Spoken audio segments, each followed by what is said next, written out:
Hello everyone and good evening सभी को। उम्मीद करता हूँ मेरी वॉइस प्रॉपर आ रही होगी सभी तक। एक बार कंफर्म कर देंगे। आज का जो हम लोग का टॉपिक रहने वाला है दैट वुड बी न्यूट्रिशन। और आज के हम लोग टॉपिक में क्या चीज़ें करने वाले हैं वो मैं आपको पहले बता देता हूँ। तो न्यूट्रिशन इन प्लांट्स और एनिमल दोनों करने वाले हैं। तो पहले देखेंगे न्यूट्रिशन इन एनिमल्स एंड उसके बाद आएंगे न्यूट्रिशन इन प्लांट्स पे।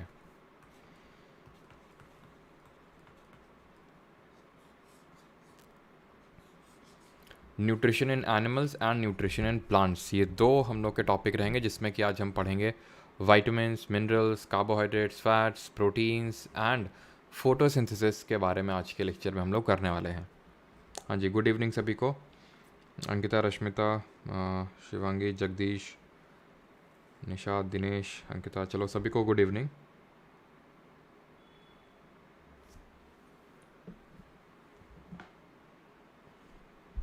तो चलिए स्टार्ट करते हैं, ठीक है।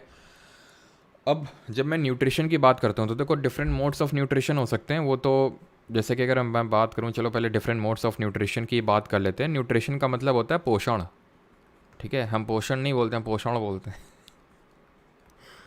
ठीक है। तो जो पोषण है ये दो तरह का। पोषण कैसे मिल सकता है हमको?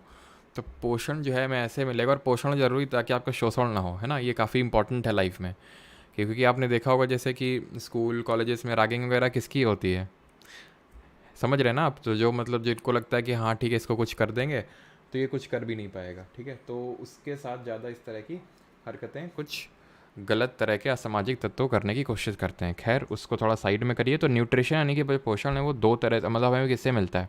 ये हमें मिलता है न्यूट्रिएंट्स से, है ना। ये हमें मिलता है न्यूट्रिएंट्स से। तो उन्हीं न्यूट्रिएंट्स के बारे में पढ़ने वाले हैं। But different modes of nutrition क्या होते हैं वो लास्ट में समराइज़ कर लेंगे। ऑटोट्रॉफिक, हेटरोट्रॉफिक, और अब वो उसमें डिफरेंट ब्रांचेस निकल के आती हैं। अभी इस पर थोड़ा सा फोकस कम करके डिफरेंट मोड्स ऑफ ये जो हमारे न्यूट्रिएंट्स होते हैं उस पर फोकस करते हैं। लास्ट में मैं समराइज़ कर दूंगा कौन से क्या मोड ऑफ न्यूट्रिशन होते हैं। वैसे तो आपको पता है, बट फिर भी हम लोग ये इसको कर लेंगे, ऑलराइट।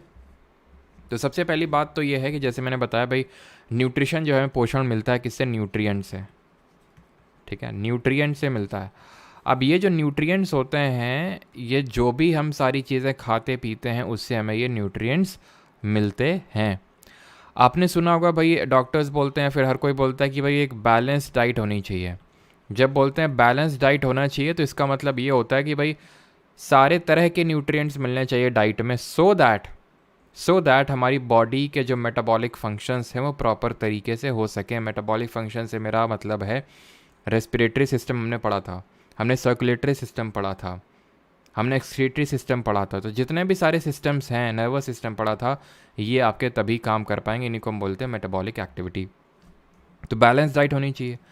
अब बैलेंस डाइट में कुछ चीज़ें हमें चाहिए होती हैं बहुत मात्रा में, बोले तो ग्राम्स वगैरह में चाहिए होती है हमें, ठीक है। कुछ लोग किलोग्राम में भी कर लेते हैं उसको। और कुछ चीज़ें चाहिए होती हैं थोड़ी मात्रा में, चाहिए तो होती हैं लेकिन थोड़ी मात्रा में, ठीक। अब कई सारे ऐसे लोग होते हैं कि जो चीज़ हमें थोड़ी मात्रा में चाहिए होती है, अगर आप बिल्कुल ही नहीं लेंगे उसको तो भी दिक्कत है, ज़्यादा ले लेंगे तो भी दिक्कत है। मैं आपको बताऊंगा कैसे। तो इन न्यूट्रिएंट्स को हम दो कैटेगरी में डिवाइड कर सकते हैं। एक को बोल सकते हैं मैक्रो न्यूट्रिएंट और दूसरे को बोल सकते हैं माइक्रो न्यूट्रिएंट्स। किस बेसिस पे ये मैंने क्लासिफिकेशन किया कि किस अमाउंट में हमें ये चाहिए। अगर बहुत ज़्यादा अमाउंट में चाहिए तो मैक्रो न्यूट्रिएंट कहलाएगा, अगर थोड़े अमाउंट में चाहिए तो उसको माइक्रो न्यूट्रिएंट बोलेंगे। अब मैक्रो न्यूट्रिएंट की अगर बात करें तो कितनी मात्रा में, तो वही रफली आप कंसिडर करो कि जो हमें ग्राम्स में चाहिए होता है। माइक्रो न्यूट्रिएंट्स की अगर हम बात करें तो आप ऐसे समझ लो कि भाई मिलीग्राम्स में चाहिए होता है। मैक्रो न्यूट्रिएंट्स हम ह्यूमंस की बात कर रहे हैं। मेनली तीन हमें मैक्रो न्यूट्रिएंट्स चाहिए होते हैं। एक होता है आपका कार्ब, जिसको हम कार्बोहाइड्रेट बोलते हैं, इन शॉर्ट हम बोल देते हैं उसको कार्ब, है ना। जो लोग खासकर जिम वगैरह जाते हैं उनको ज़्यादा आदत होती है कार्ब करने की, है ना। तो कार्बोहाइड्रेट्स, दूसरा होता है हमारा फैट, एंड तीसरा होता है हमारा प्रोटीन। ये चाहिए होता है हमें ज़्यादा मात्रा में, और इनके फंक्शंस जो हैं काफ़ी ज़्यादा इंपॉर्टेंट है। इनके जो फंक्शंस है, जो माइक्रो न्यूट्रिएंट्स है, माइक्रो न्यूट्रिएंट्स में हमारे क्या आते हैं? प्रमुखता दो चीज़ें आती हैं, मेनली दो चीज़ें आती हैं। एक तो होते हैं हमारे वाइटामिन्स और दूसरे होते हैं हमारे मिनरल्स, वाइटामिन्स एंड मिनरल्स, ठीक।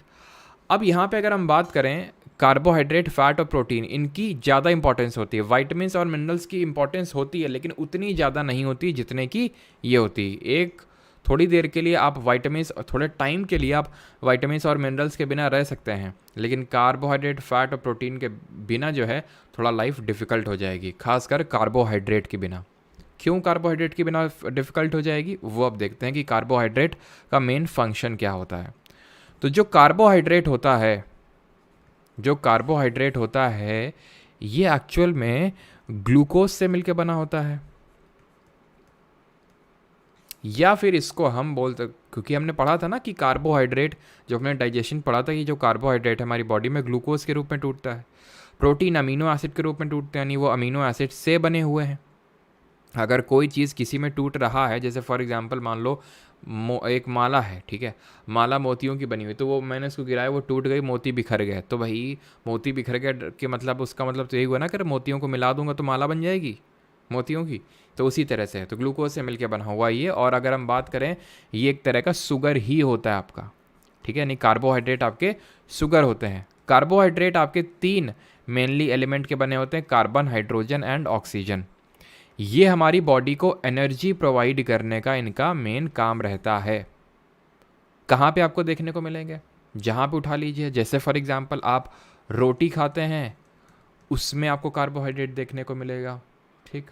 आप मान लेते हैं कि फ्रूट जो खाते हैं, मतलब फ्रूट अगर मान लो कि खाते हैं तो उसमें भी कार्बोहाइड्रेट होगा, वाइटामिन्स भी होंगे इसमें, लेकिन कार्बोहाइड्रेट भी होगा इसमें। तो कोई भी चीज़ जो जिसमें कार्बन, हाइड्रोजन, ऑक्सीजन है एंड वो हमें एनर्जी प्रोवाइड कर रही है, तो उसमें आपको कार्बोहाइड्रेट देखने को मिलेगा। अब जैसे मैंने आपको बताया, जो कार्बोहाइड्रेट होते हैं वो हमारे, उनको हम शुगर के नाम से भी जानते हैं। अब जो शुगर होती है, इसको भी, या फिर हम कार्बोहाइड्रेट को बोलें, तो ये भी मल्टीपल टाइप्स के होते हैं। तो हम बोल सकते हैं जो सिंपल कार्बोहाइड्रेट्स होते हैं, फिर सिंपल शुगर होती है, और दूसरे जो हमारे कॉम्प्लेक्स होते हैं। 2 तरह के कार्ब्स होते हैं आपके, simple carbs and complex carbs. तो सिंपल में अगर मैं बात करूं, तो सिंपल में आ जाता है आपका मोनोसैकेराइड्स। इनको जो सिंपल आपकी शुगर से सिंपल कार्बोहाइड्रेट्स होती हैं, उनको हम बोलते हैं मोनोसैकेराइड। अब सिंपल का मतलब क्या है, सिंपल का मतलब ये है कि इससे सिंपल कुछ है ही नहीं, यानी कि तुरंत बॉडी इसको एब्जॉर्ब कर लेगी, क्योंकि ये किसी में टूटता ही नहीं है एकदम। यानी आप ये बोल सकते हो कि ये एक मॉलिक्यूल ऑफ शुगर से मिलके बना हुआ है। वहीं अगर हम बात करें कॉम्प्लेक्स शुगर की, तो कॉम्प्लेक्स शुगर की अगर हम बात करें, तो इसको हम फर्दर 2 कैटेगरी में क्लासीफाई कर सकते हैं। एक को बोल सकते हैं डाइसैकेराइड, और जो फर्दर दूसरा है हमारा, उसको बोल सकते हैं पॉलीसैकेराइड। डाई नाम में ये, यानी कि इसमें 2 शुगर के मॉलिक्यूल होंगे, उसको हम बोलते हैं डाइसैकेराइड। एग्जाम्पल में कोड करता हूँ तो आपको थोड़ा सा और समझ में आएगा। ये सिंपलेस्ट फॉर्म ऑफ शुगर होती है आपकी, जो मोनोसैकेराइड होती है। इसके अगर मैं एग्जाम्पल कोड करूँ तो ग्लूकोज, फ्रक्टोज एंड गैलेक्टोज, ये एग्जाम्पल्स हैं मोनोसैकेराइड्स के। वहीं अगर मैं डाइसैकेराइड्स की बात करूं, तो डाइसैकेराइड में आपका एग्जाम्पल हो जाएगा सुक्रोज, यानी कि अगर डाइसैकेराइड टूटेगा तो वो 2 मोनोसैकेराइड में टूटेगा। इसको भी बॉडी सिंपली एब्जॉर्ब कर लेती, इसमें भी कोई बहुत ज़्यादा डिफिकल्टी नहीं आती, सिंपल ऑब्जॉर्प्शन होता है इसका। सुक्रोज हो गया आपका, माल्टोस हो गया एंड लैक्टोस हो गया। ये तीनों आपके डाइसैकेराइड्स होते हैं, जो 2 मॉलिक्यूल से बने हैं, और जो मल्टीपल बहुत सारे मॉलिक्यूल से मिलकर बने होते हैं, उनको हम बोलते हैं पॉलीसैकेराइड। जैसे कि मैंने आपको बताया था कि जब हम बॉडी खाना खाते हैं, तो जो कार्बोहाइड्रेट होता है वो ग्लूकोज में टूटता है। वो ग्लूकोज के जो डिफरेंट मॉलिक्यूल होते हैं ना, क्योंकि ग्लूकोज एक मोनोसैकेराइड है, तो जब इसके बहुत सारे मॉलिक्यूल मिल जाएंगे तो बनेगा पॉलीसैकेराइड। तो तभी मैंने बताया था जो ग्लूकोज का जो स्टोर्ड फॉर्म है, उसको बोलते हैं ग्लाइकोजन। ग्लाइकोजन क्या होता है, स्टोर्ड फॉर्म ऑफ ग्लूकोज, जो बहुत सारे ग्लूकोज के मॉलिक्यूल से मिलके बना हुआ है। ऐसे ही मैंने आपको बताया था प्लांट्स में, अभी हम पढ़ेंगे प्लांट्स किस तरह से न्यूट्रिशन करते हैं, किस तरह से अपना खाना बनाते हैं। तो प्लांट्स में जो खाना स्टोर होता है, जो कार्बोहाइड्रेट या फिर जो शुगर स्टोर होती है, वो स्टार्च के फॉर्म में होती है। ये आपको पता होना चाहिए कि स्टार्च के फॉर्म में प्लांट्स अपना जो है खाना स्टोर करते हैं। एंड तीसरा है हमारा नोन एज सेल्यूलोस। ये भी आपका सेल्यूलोस हमने देखा था कि प्लांट के सेल वॉल में पाई जाती है। जरा कमेंट में बताइए कि बैक्टीरिया की सेल वॉल किसकी बनी होती है। तो ये हमारे पॉलीसैकेराइड होते हैं। आपको चीज़ें समझ में आई होंगी कि क्या होता है। किसी को यहाँ तक कोई डाउट? एंड एक टेस्ट हम लोग करते हैं एक हम यहाँ पे टेस्ट करते हैं शुगर को। अगर हमें टेस्ट करना है कि भाई किसी चीज़ में शुगर है या नहीं है, तो उसके लिए एक टेस्ट होता है और उस टेस्ट का नाम है Benedict test.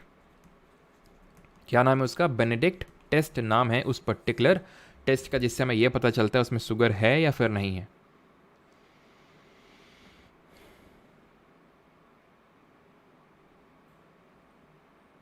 Chitin, okay, chitin होता है। अच्छा, तो फंगस में, फंगस की सेल वॉल किसकी बनी होती है फिर? अगर बैक्टीरिया की सेल वॉल काइटिन की बनी होती है तो फंगस की किसकी बनी होती है? एक ने काइटिन लिखा और सब जो ले काइटिन काइटिन चिल्ला रहे हैं। पेप्टिन की बनी होती है, ध्यान रखना, जिसको पेप्टिडोग्लाइकन बोलते हैं। हम्म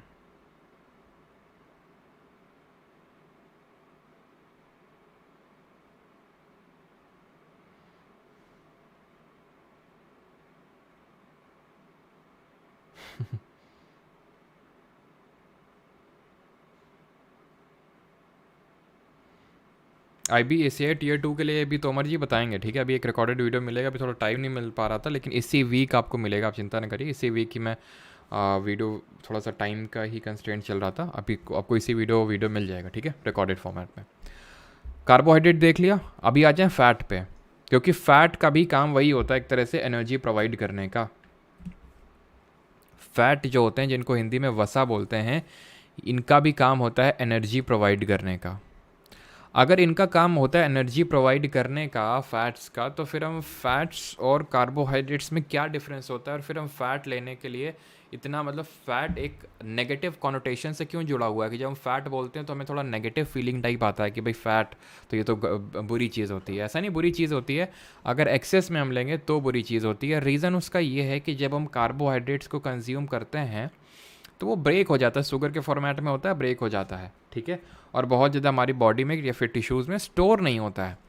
लेकिन जो फैट होता है, मैंने आपको टिश्यू चैप्टर में पढ़ाया था, एक हमारा कनेक्टिव टिश्यू मैंने पढ़ाया था, कनेक्टिव टिश्यू, उसमें दो तरह के टिश्यू मैंने बताए थे, एक लूज़, एक आपके जो टाइट होते हैं, या फिर एरियोलर टिश्यू अगर आपको याद हो रहा हो, एक टाइप के एरियोलर होते हैं और एक होता है हमारा एडिपोज टिश्यू।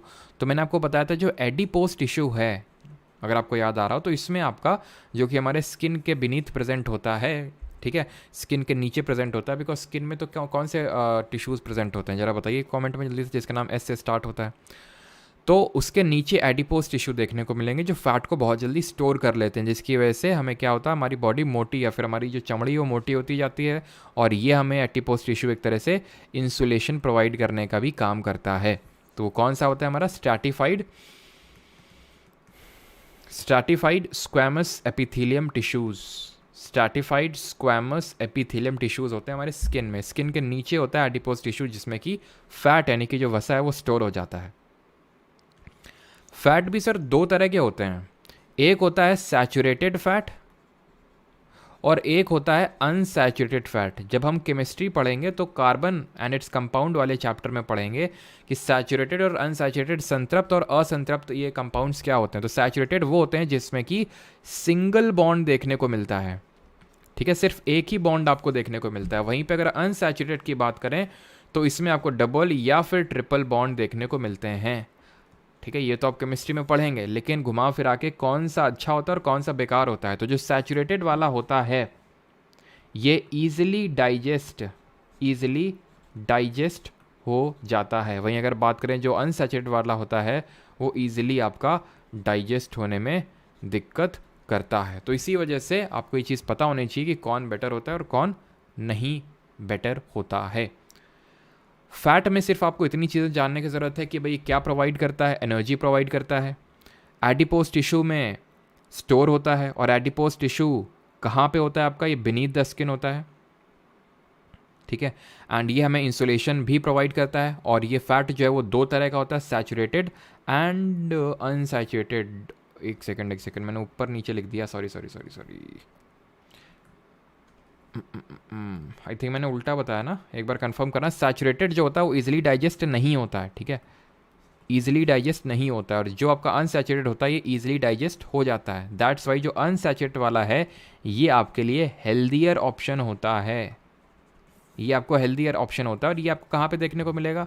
जो भी आपके वेजिटेबल ऑयल्स, यानी कि जो आपको नेचर के थ्रू आप बोल सकते हो वेजिटेबल ऑयल्स वगैरह में, प्लांट्स वगैरह में, ये सैचुरेटेड वाले जैसे कि आप मीट वगैरह खाते हो तो उसमें सैचुरेटेड ही होते हैं, ठीक है। आपने एक नाम सुना होगा ट्रांस फैट, सुना है आपने ट्रांस फैट? ही तो ट्रांस फैट क्या होता है? तो जो हमारे प्रोसेस्ड फूड होता है, प्रोसेस्ड फूड का मतलब, प्रोसेस्ड फूड क्या होता है? जैसे कि मान लो कि प्रोसेस्ड फूड का मतलब वही है कि जैसे जो आपके चिप्स वगैरह हो गए, चिप्स आते हैं ना, तो ये सब प्रोसेस्ड फूड में आता है, जिनको हम बहुत ज़्यादा प्रोसेस करते हैं। तभी आपको बोला जाता है कि भाई एक जो आप तेल में खाना बना लेते हैं, उसको, उस तेल को बार बार यूज़ नहीं करना चाहिए, क्योंकि वो ट्रांस फैट में तब्दील हो जाता है। और ट्रांस फैट जो है वो सॉलिड फॉर्मेट में होता है, जो हमारी वेंस में स्टोर हो जाता है, और वो उससे फिर हार्ट अटैक या फिर हार्ट प्रॉब्लम्स का जो प्रॉब्लम है वो आ जाता है, क्योंकि वो हमारे जो आर्टरीज़ वगैरह होती हैं उसमें स्टोर हो जाता है। बिकॉज हमने देखा था कि भाई ब्लड को पंप करने का काम किसका होता है? हार्ट का होता है, ठीक है। तो ये आपको पता होना चाहिए कि जो अनसैचुरेटेड है वो आपको वेजिटेबल ऑयल्स में देखने को मिलेगा, नट्स हो गई, सीड्स हो गई, वो आपको उसमें देखने को मिलेगा, ठीक है। लेकिन वहीं पे अगर आप बात करें जो सैचुरेटेड है, वो आपको मीट्स वगैरह, जो मीट वगैरह होता है, जो कि हम बोल सकते हैं एनिमल फैट, वो सैचुरेटेड फैट होता है, ठीक है। क्लियर इतनी चीज़? अभी आ जाते हैं किस पे? अभी आ जाते हैं प्रोटीन्स पे, ठीक है। प्रोटीन, और हमने ये पढ़ा था कि फैट को, फैटी एसिड में कौन सा एंजाइम ब्रेक करता है? ज़रा कमेंट में बताइए। दो एंजाइम बताए थे, एक तो फैट का इमल्सिफिकेशन करता है पहले, तो वो बताओ फैट का इमल्सिफिकेशन कौन करता है, और जो बड़े फैट के ग्लोब्यूल्स होते हैं उनको छोटे में, दैट इज़ फैटी एसिड में, कौन सा एंजाइम में कन्वर्ट करता है? तो सबसे पहले इमल्सिफिकेशन किसने किया था? इमल्सिफिकेशन किया था बाइल जूस ने, जिसको कि किसने फेंक के मारा था? लिवर ने फेंक के मारा था। कहाँ पे स्टोर करके रखा था? गॉल ब्लैडर में। कहाँ पे फेंक के मारा था? स्मॉल इंटेस्टाइन में। वहीं अगर बात करें फैट को फैटी एसिड में, तो याद आ रहा है आपको पैनक्रियाटिक जूस जो हमारे पैनक्रियाज ने रिलीज़ किया था? तो ये जो पैनक्रियाटिक जूस होता है उसमें मेनली दो एंजाइम पड़े थे। एक तो जो ट्रिप्सिन, जो प्रोटीन को अमीनो एसिड में ब्रेक कर रहा है, पेप्सिन भी प्रोटीन को अमीनो एसिड में ब्रेक करता है, जो भी हम देखेंगे प्रोटीन आगे पढ़ेंगे। लेकिन उसका काम क्या होता है जरा बताइए, पेप्सिन और ट्रिप्सिन में क्या डिफरेंस होता है? जबकि दोनों ही प्रोटीन को अमीनो एसिड में एक तरह से ब्रेक करते हैं, फिर पेप्टोन्स में ब्रेक करते हैं। तो पैनक्रियाटिक जूस में जो दूसरा हमारा लाइपेज था, वो कन्वर्ट करता है किसको? फैट को फैटी एसिड में। अब आते हैं प्रोटीन्स पे। जो प्रोटीन होता है आपका, ये जैसे मैंने बताया, इसका जो फंडामेंटल यूनिट होता है वो अमीनो एसिड होता है। जो प्रोटीन, कोई भी प्रोटीन होता है वो हमारा 20 तरह के 20 अमीनो एसिड से मिल के बना होता है। 20 डिफरेंट अमीनो एसिड जब मिलते हैं तो प्रोटीन बनता है, ठीक है। तो प्रोटीन इनको क्या करते हैं, जब प्रोटीन आपस में लिंक हो जाते हैं तो प्रोटीन, मतलब अमीनो एसिड जब आपस में लिंक हो जाते हैं तो प्रोटीन बनता है। प्रोटीन हमारा रिस्पॉन्सिबल होता है इस बॉडी बिल्डिंग के लिए। बॉडी बिल्डिंग मतलब, बॉडी बिल्डिंग का मतलब सिर्फ उतना नहीं जिम में जाके वेट उठाना, वो बॉडी बिल्डिंग। बॉडी बिल्डिंग का मतलब है जो हमारी ग्रोथ होती है बॉडी की, वो प्रोटीन जो है इसके लिए रिस्पॉन्सिबल होता है। तभी हमारी जो ग्रोइंग स्टेज होती है, जो खासकर जो बच्चे होते हैं चाइल्ड, उनके लिए बहुत इंपॉर्टेंट रोल प्ले करता है प्रोटीन, बिकॉज वो ग्रोइंग स्टेज में होता है, और उस केस में हमें प्रोटीन की बहुत सख्त आवश्यकता होती है। जो लोग जिम जाते हैं उनको भी प्रोटीन की ज़्यादा आवश्यकता होती है। जनरली ह्यूमन बॉडी को जितने ग्राम का वेट होता है, ये कंसिडर किया जाता है कि जितना भी केजी का जो हमारा वेट होता है, उतने ग्राम हमें प्रोटीन चाहिए होता है। जैसे फॉर एग्जांपल आपका बॉडी वेट है 70 किलो, तो आपको डेली 70 ग्राम प्रोटीन चाहिए होता है नॉर्मली। लेकिन अगर आप जिम में जाते हैं, बहुत ज़्यादा वर्कआउट करते हैं, तो ये थोड़ा नंबर बड़ा हो जाता है। रफली आप ये मान के चलिए, अगर 70 किलो का वेट है तो 100 ग्राम से ज़्यादा आपको थोड़ा सा प्रोटीन चाहिए, बिकॉज आपने अपनी मसल्स को ब्रेक किया है। इस वजह से प्रोटीन उसमें, क्योंकि मसल्स में ग्रोथ होगी तो उस ग्रोथ के लिए प्रोटीन की नीड होती है। अब ये जो अमीनो एसिड्स हैं ना, अमीनो एसिड्स ये दो तरह के होते हैं। अगर मैं बात करूं, जो अमीनो एसिड्स होते हैं वो दो तरह के होते हैं।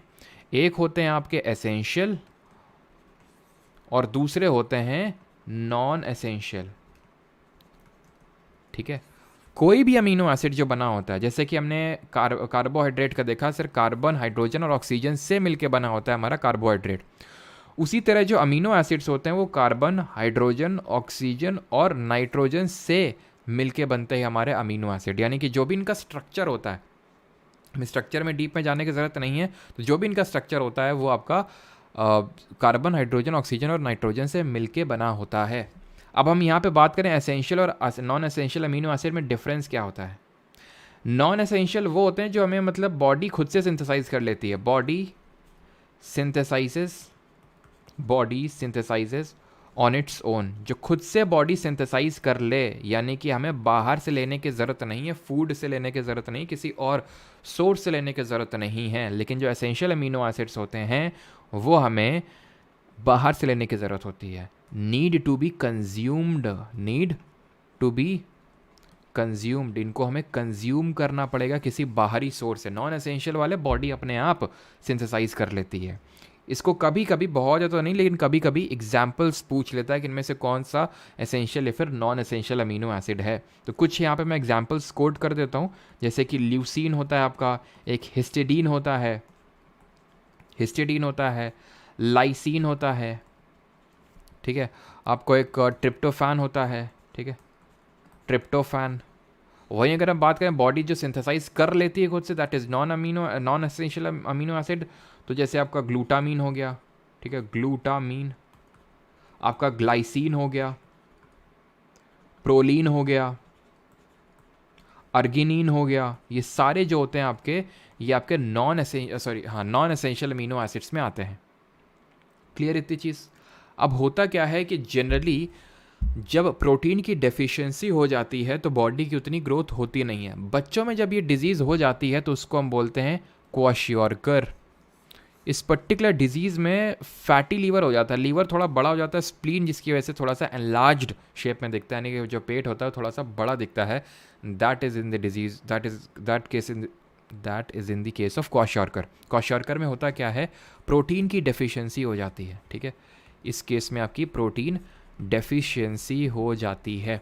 वहीं अगर बात करें मैरास्मस में, तो मैरास्मस क्वाशियोरकर से कैसे अलग है, तो मैरास्मस में कैलोरी इनटेक कम हो जाता है। ये किसी पर्टिकुलर मैक्रो या माइक्रो न्यूट्रिएंट से रिलेटेड नहीं है, ये इन जनरल कैलोरी इनटेक जब आपकी कम हो जाती है, आप कम कैलोरी कंज्यूम कर रहे हैं, यानी कि एक तरह से कम कार्बोहाइड्रेट, प्रोटीन, फैट, ये सारा कुछ आप कम कंज्यूम कर रहे हैं, तो मैरास्मस यानी कि एक तरह से कम ग्रोथ होगी, ओवरऑल कम ग्रोथ होगी। यहाँ पे अगर हम बात करें तो बॉडी की कम ग्रोथ होगी क्योंकि प्रोटीन की डिफिशियंसी हो रही है। यहाँ पे सारी चीज़ों की डिफिशियंसी है, चाहे वो प्रोटीन हो चाहे कार्बोहाइड्रेट हो, मेनली कार्बोहाइड्रेट की रहती है, और फैट की मैरास्मस में। इतनी चीज़ क्लियर, यहाँ तक किसी कोई डाउट तो नहीं है।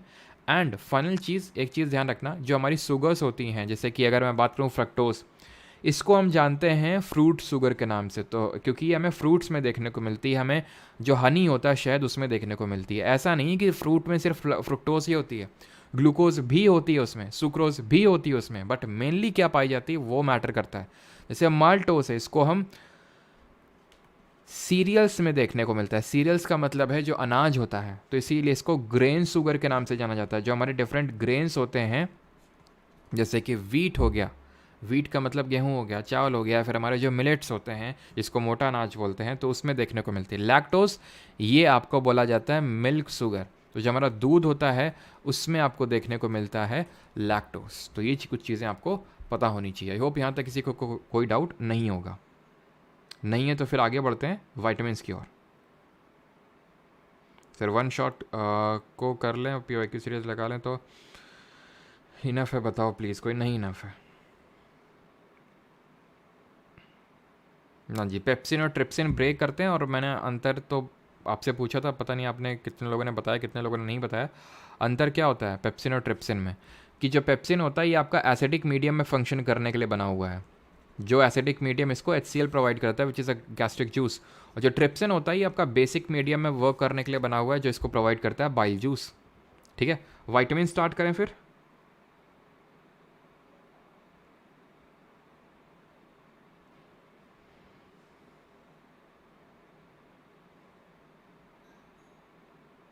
तो साइंस का पेड बैच पर PDF एंड टेस्ट अपलोड नहीं हुआ है फर्स्ट, और कीप असाइड उमर, ठीक है मैं देख लूँगा एक बार उसमें, अगर जो भी दिक्कत आ रही है ना, एक बार मैं देख लूँगा कि क्या प्रॉब्लम आ रहा है।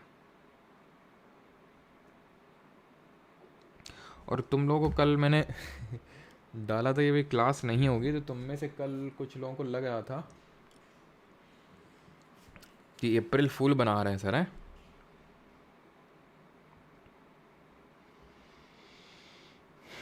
चलो स्टार्ट करें फिर अभी वाइटामिन्स। चलो फिर स्टार्ट करते हैं वाइटामिन्स। तो सबसे पहले वाइटामिन्स की डिस्कवरी किसने करी थी? तो वाइटामिन्स की जो डिस्कवरी करी थी वो कैसिमिर फंक जी ने करी थी। ठीक है, किसने करी थी? कैसिमिर फंक। अब वाइटामिन्स क्या होते हैं? माइक्रो न्यूट्रिएंट होते हैं। हमने मैक्रो न्यूट्रिएंट पढ़ लिए, अब हम पढ़ रहे हैं माइक्रो न्यूट्रिएंट। तो माइक्रो न्यूट्रिएंट पढ़ते हैं वाइटामिन और मिनरल्स। मिनरल्स में क्या आते हैं, मिनरल्स हम नहीं पढ़ने वाले हैं सच कुछ। मिनरल्स होते हैं जैसे हमारे हम पढ़ेंगे और 3-4 इंपॉर्टेंट और उनसे क्या डिजीज़ होती हैं। तो जैसे मिनरल्स में कैल्शियम हो गया, जिंक हो गया, आयरन हो गया, फॉस्फोरस हो गया, सोडियम हो गया, ये सब मिनरल्स होते हैं। अब ये हमें जो माइक्रो न्यूट्रिएंट होते हैं कम मात्रा में चाहिए होते हैं। कम मात्रा का कई लोग क्या होते हैं, जैसे आजकल मल्टी वाइटामिन का काफ़ी चलन चला है, खासकर ज़्यादा जो लोग ज़्यादा जिम जाते हैं, हेल्थ कॉन्शियस हैं, तो मल्टी वाइटामिन और थोड़े से यूट्यूबर्स टाइप के जो लोग हैं वो मल्टी वाइटामिन प्रमोट भी कर देते हैं। तो एक्चुअल में मल्टी वाइटामिन उतने बेनिफिट नहीं करते हैं। ये मैं नहीं, साइंटिफिक स्टडीज़ बोलती हैं, अब जब ये रिसेंटली कंक्लूड हुई हैं। तो ये मतलब एग्जामिनेशन पॉइंट ऑफ व्यू से इंपॉर्टेंट नहीं है, बस मैं आपको ऐसे बता रहा हूँ कि अगर आप कंज्यूम करते हैं तो भाई जहाँ से वाइटामिन के जो एक्चुअल सोर्सेज हैं, क्या सोर्सेज हैं अभी हम देखेंगे, जैसे कि विटामिन डी का सनलाइट है, विटामिन सी का हमारे जो सिट्रस फ्रूट होते हैं, खट्टे फल, तो वहाँ से वाइटामिन को कंज्यूम करिए। वो जो वाइटामिन मल्टीविटामिन की आप गोली लेते हैं वो बेनिफिट नहीं करती हैं। उसके पीछे का एक प्लेसिबो इफेक्ट भी होता है। प्लेसिबो इफेक्ट का मतलब ये होता है कि जैसे फॉर एग्जांपल मैं आपको बोलूँ, ये लो बेटा इसके अंदर जो गोली है ना, इसको खाते ही तुम अभी देखना 1 हफ्ते के अंदर तुम्हारे ऐसा रिजल्ट आना स्टार्ट होगा, पॉजिटिव रिजल्ट ऐसा आना स्टार्ट होगा कि तुम्हारे एकदम मज़े ही मज़े होंगे। इसकी माँ का मज़े मज़े वैसा टाइप है ना। और एक ग्रुप को मैं बोल दूं कि भाई वही सेम मैं गोली दूं, इसको खाते रहो। इसको खाते रहोगे ना, तुम्हारे बाल झड़ने लगेंगे, तुम्हारे नेल्स बेकार होने लगेंगे। तो एक्चुअल में है तो सेम, फाइट मैंने गोली तो सेम दी है, लेकिन बातें तो मैंने अलग अलग करी हैं। तो तुम्हें लगेगा बातों से क्या भाई, जो खा रहा है तो मेन तो जो जा रहा है अंदर उसी से इफेक्ट होगा। लेकिन एक्चुअल में प्लेसिबो इफेक्ट थोड़े से मिरेकल्स कर देता है। प्लेसिबो इफेक्ट का मैं एक और एग्जांपल देता हूँ तो आपको समझ में आएगा। जैसे कि मैं मैथ्स में काफ़ी वीक हुआ करता था, मैं और मेरा एक फ्रेंड था, ठीक है। अब एक बार हुआ कुछ यूँ कि मैडम ने मैथ्स का जब पेपर चेक किया, मेरे साथ ऐसे हुआ था, जब मैडम ने जब पेपर चेक किया मैथ्स का, तो मैं और मेरे दोस्त ने थोड़े से कुछ गलत तरीक़ों का इस्तेमाल किया, ठीक है, नंबर्स लाने का। और जब इसका इस्तेमाल किया हम लोगों ने, तो हम लोग के नंबर काफ़ी अच्छे हैं दोनों के, ठीक है। तो मैडम को ये लगा कि ये दोनों जो है काफ़ी हृदय परिवर्तन हो गया इनका और ये काफ़ी पढ़ने में दोनों अच्छे हो चुके हैं। लेकिन एक्चुअल में रियलिटी थी नहीं है, रियलिटी कुछ और थी। और वो पेपर काफ़ी टफ था और कायदे से जो लोग हम समझ रहे हो ना, खर्रा जो बना के ले गए थे तो खर्रा में सारा जो चीज़ें हैं वो हमारी खर्रे में कंटेंट थी। एंड लकली हम लोगों ने सारी चीज़ें कर ली, नंबर अच्छा है। तो मैडम ने जो है हम लोगों पे इतना ज़्यादा फोकस करना स्टार्ट किया, कुछ भी मतलब कॉपीज़ किसी की चेक करनी होती थी ये दोनों बंदे करेंगे, तुम इस रो में, ठीक है। और मतलब हम लोग को इतना ज़्यादा अटेंशन मिलने लगा कि क्लास भी सरप्राइज़ हो गई कि क्या हो गया मैडम को, इन दोनों को इतना अटेंशन क्यों मिल रहा है, ठीक है। तो जब इतना अटेंशन मिलने लगा तो हम लोग नेचुरली ही मैथ्स में इतना इंटरेस्ट आने लगा, एक तो मैम की वजह से भी, और वैसे भी क्योंकि मैम ज़्यादा फोकस करती थी इस वजह से, मतलब अच्छा पढ़ाती थी मैम, तो काफ़ी अच्छे हो गया मैथ्स में, काफ़ी अच्छे। मतलब दिन भर पता चला ये लो इंटीग्रेशन लग रहा है, डिफ्रेंसिएशन लग रहा है भाई। बाकी क्लास में भी पता चला ब्रेक हुआ, ब्रेक में लोग बुल्ला बकैती काट रहे हैं, हम लोग अपना क्वेश्चन लगा रहे हैं डिटर्मिनेंट के, मैट्रिसेस के, अब तो भैया आईटी के नीचे रुकना नहीं है इस तरह का हम लोग का वो हो गया था। तो it is a kind of placebo effect कि आपको अगर कुछ बोल दिया जाए तो उसकी वजह से जो नेचुरल इफेक्ट पड़ने लगते हैं। जैसे मैंने आपको बोला कि भाई ये अच्छी अच्छी गोलियाँ अगर आप इसको कंज्यूम करोगे तो अच्छा हो, तो होगा क्या कि आप बेटर एक्टिव, मतलब उसकी वजह से आप अच्छी अच्छी एक्टिविटीज़ करोगे। आप जैसे मैडम ने बोल दिया तुम अच्छे हो, ठीक है, तो हम लोग उसकी वजह से अच्छे नहीं हुए। हम लोग क्या हुआ कि हम जैसे कि ज़्यादा क्वेश्चंस लगाने लगे, ज़्यादा मैथ्स पे फोकस करने लगे, तो उसकी वजह से अच्छे हो। तो वैसे ही अगर गोली मैंने किसी एक जो ग्रुप को दी थी, ग्रुप ए को, तो उसको लगा यार मैं अब अच्छी होने वाला है, तो बेटर हेल्थ हैबिट्स को एक्सेप्ट करने लगा, अच्छी चीज़ें खाने लगा, बाहर की चीज़ें नहीं खाने लगा, तो उसकी वजह से जो इफेक्ट हो उसको प्लेसिबो इफेक्ट बोलते हैं। खैर ज़्यादा डिस्कशन हो गया इस पर। तो वाइटामिन्स आपने सुने होंगे ABCDEFGHIJKLMNOP, इस तरह के नाम सुने होंगे आपको? नहीं, आपने इस तरह के नाम नहीं सुने होंगे तो अगर बात करें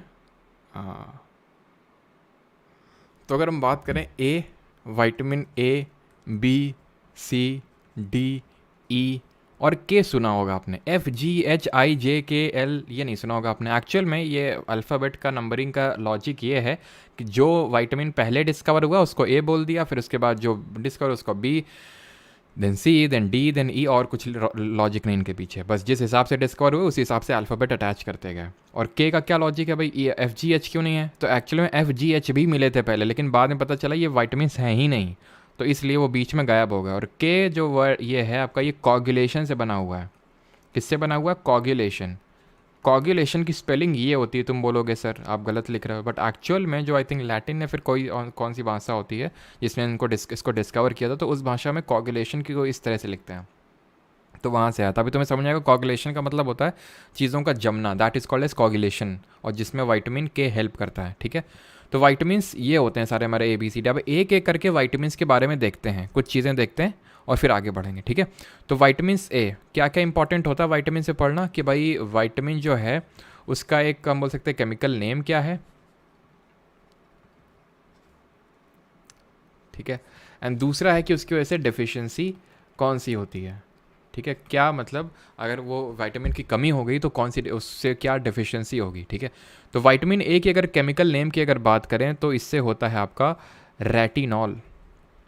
इससे जो डेफिशिएंसी से जो डिजीज़ होती है that is called as night blindness, जिसको कि हिंदी में हम रतौंधी बोलते हैं, या फिर ज़ेरोप्थैल्मिया के नाम से भी जानते हैं, ज़ेरोप्थैल्मिया। अब याद कैसे रखोगे कि विटामिन ए की कमी से हमें, ये तो आई थिंक आपको पता होगा, नाइट ब्लाइंडनेस यानी रतौंधी, यानी कि रात में दिख नहीं रहा, रात में दिख नहीं रहा, तो रेटिनॉल ऐसे करके याद कर सकते हो। विटामिन बी को अभी स्किप करो, बिकॉज विटामिन बी अभी हम आगे देखेंगे। विटामिन बी एक्चुअल में अकेला नहीं है, वो अपने साथ 8 और लोगों को साथ में लेके आता है, उसके अंदर 8 डिफरेंट तरह के लोग हैं जिसके बारे में अभी हम देखेंगे, तो उसको स्किप कर लेते हैं अभी बी को, बिकॉज इसमें टोटल 8 कॉम्प्लेक्सेस हमें पढ़ने हैं, 8 और तरह के वाइटामिन हैं इसमें। विटामिन सी पे आते हैं, इसका जो साइंटिफिक केमिकल नेम है दैट इज़ एस्कॉर्बिक एसिड, या फिर एस्कॉर्बिक अम्ल बोलते हैं इसको हिंदी में। इसकी कमी से जो डिजीज़ होती है उसको हम बोलते हैं स्कर्वी, जिसको हम स्कर्वी। ठीक है, स्कर्वी में क्या होता है, स्कर्वी में आपकी जो स्किन है वो उसमें रैशेस पड़ना स्टार्ट हो जाते हैं। ठीक है, यानी स्किन प्रॉब्लम होने लगती है, ब्लीडिंग गम्स की प्रॉब्लम होने लगती है। ब्लीडिंग गम मतलब कि जो आपके मसूड़े हैं उनसे खून आना, या फिर जब चोट लगती है ना, तो चोट में भी वो चोट जल्दी से जख्म भरते नहीं हैं। ठीक है, तो वो आपके होता है स्कर्वी जो डिजीज़ होती है उस केस में। विटामिन डी की अगर बात करें तो इसका जो नाम है दैट इज़ कैल्सीफेरॉल, इसको हम अलग अलग जैसे अर्गो का कैल्सीफेरॉल, ठीक है, तो वो अलग अलग नाम से जाना जाता है, बट इन शॉर्ट आप कैल्सीफेरॉल याद रखो। इसका जो केमिकल नेम है दैट इज़ कैल्सीफेरॉल, और इसके कमी से होता है डेफिशिएंसी से रिकेट्स। रिकेट्स में क्या होता है कि आपकी जो बोन हेल्थ है, जो बोन्स हैं वो वीक होना स्टार्ट हो जाती हैं, बोन सॉफ्ट होना स्टार्ट हो जाती हैं, और ये सॉफ्टनिंग ऑफ बोन कोई जो डिजीज़ होती है उसको हम ऑस्टियोपोरोसिस बोलते हैं। ऑस्टियोमेलासिस एक डिजीज़ होती है और एक होती है ऑस्टियोपोरोसिस। तो ऑस्टियो का मतलब ही बोन होता है, जैसे हम जब बोलते हैं कि बोन की स्टडी तो ऑस्टियोलॉजी है ना, तो एक्चुअल में osteo is the root word for the bones, तो ये चीज़ ध्यान रखिएगा। एंड ई जो है हमारा विटामिन ई, यहाँ पे मैं लिख देता हूँ, या फिर आगे लिख देते हैं दोनों, जो विटामिन ई और के बाकी हैं। तो जो विटामिन ई है इसको हम बोलते हैं टोकोफेरॉल, टोकोफेरॉल। और इससे क्या होता है, एक तरह की हम बोल सकते हैं एंटी स्टेरिलिटी। एंटी स्टेरिलिटी का मतलब जिसको हिंदी में बांझपन बोलते हैं हिंदी में, तो एंटी स्टेरिलिटी, तो ठीक है। और विटामिन जो के होता है इसको बोलते हैं फेलोक्विनोन, ठीक है, फेलोक्विनोन। और जैसे मैंने बताया आपको, ये जो विटामिन के है, के स्टैंड्स फॉर कोगुलेशन। कोगुलेशन का मतलब ये होता है कि थक का जमना। तो अगर विटामिन के की कमी हो जाएगी तो ब्लड की क्लॉटिंग नहीं होगी। ब्लड की क्लॉटिंग नहीं होगी तो क्या होगा, तो अगर चोट लगेगी तो खून बहता रहेगा, बहता रहेगा, बहता रहेगा, and that can become fatal, यानी कि जान तक जा सकती है अगर ब्लड की क्लॉटिंग ना हुई, खून का थक्का ना जमा। ब्लड में हमारा एक कंपोनेंट होता है सॉलिड, उसका क्या नाम होता है, जो कि ब्लड क्लॉटिंग में वो भी हेल्प करता है। तो यहाँ तक अभी कोई डाउट तो होगा नहीं आपको, क्योंकि मैंने अभी ऐसी कोई चीज़ तो बताई नहीं आपको। अब विटामिन बी के डिफरेंट कॉम्प्लेक्सेस पढ़ने से पहले हम विटामिन्स को 2 कैटेगरी में डिवाइड करते हैं। विटामिन्स को जो है, जो कैसिमिर फंग ने डिस्कवर किए थे, इनको हम 2 कैटेगरी में डिवाइड करने का काम करते हैं। वहाँ पे ढेरों ट्रिक हमें पढ़नी पड़ेंगी, तो इस वजह से आप कम ही यूज़ करिए। लेकिन अगर आपको ट्रिक चाहिए तो आप इस तरह से बना सकते हैं भाई, थॉर से। जो थॉर है, थॉर ने पैंट पर बायो डेटा लिख लिया, ऐसे करके जो थॉर ने पैंट पर बायो डेटा लिख लिया, ठीक है।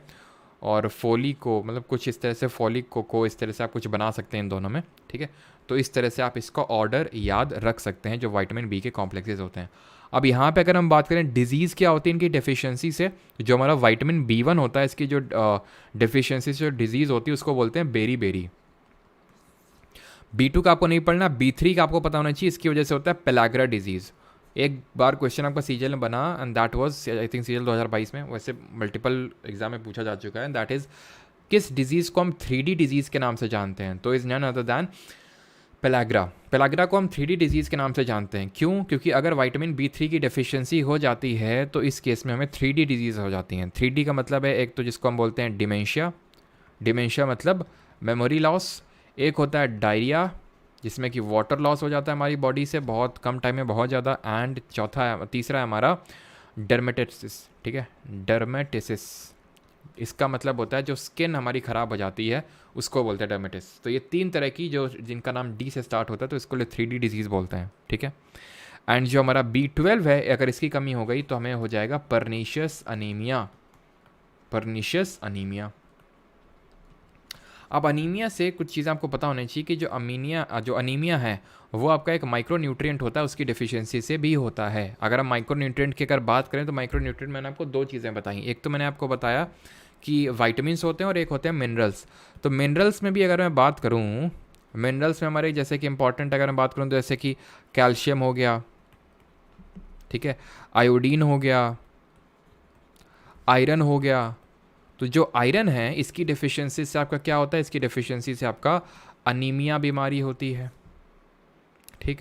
आयोडीन से अगर बात करें तो आयोडीन से आपका ग्वाइटर हो जाता है जिसको हिंदी में घेंगा रोग बोलते हैं।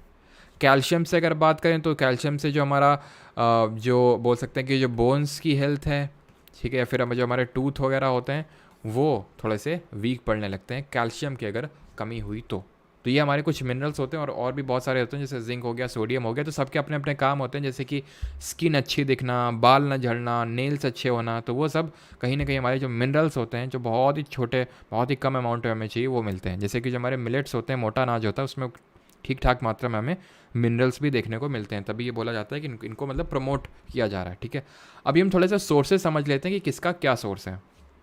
सबसे पहले आते हैं विटामिन डी पे, क्योंकि इसका सोर्स थोड़ा ज़्यादा पूछा जाता है। इसका सबसे पहले जो प्रमुख स्रोत है वो है सनलाइट। एक्चुअल में सनलाइट के अंदर विटामिन डी नहीं होता है। जब सनलाइट हमारी स्किन पे फॉल होती है तो सनलाइट में हमारे होते हैं अल्ट्रावायलेट रेज, ठीक है, और जो बाकी रेज होती हैं जो हमारी स्ट्राइक करती हैं किस में, जो हमारी स्किन होती है, तो उस केस में जो स्किन होती है वो सिंथेसाइज करती है, यानी कि जो विटामिन डी होता है it is synthesized by our body,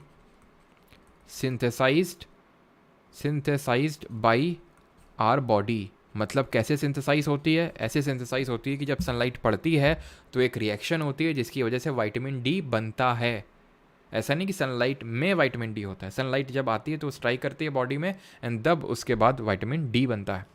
तो इस सनलाइट में देखने को मिलता है, या फिर जैसे कि फ़िश ऑयल होता है उसमें देखने को मिलता है बहुत ज़्यादा हमें विटामिन डी। विटामिन सी जो है आपको ये सिट्रस फ्रूट्स में देखने को मिलेगा। सिट्रस फ्रूट्स का मतलब होता है जो हमारे खट्टे फल होते हैं।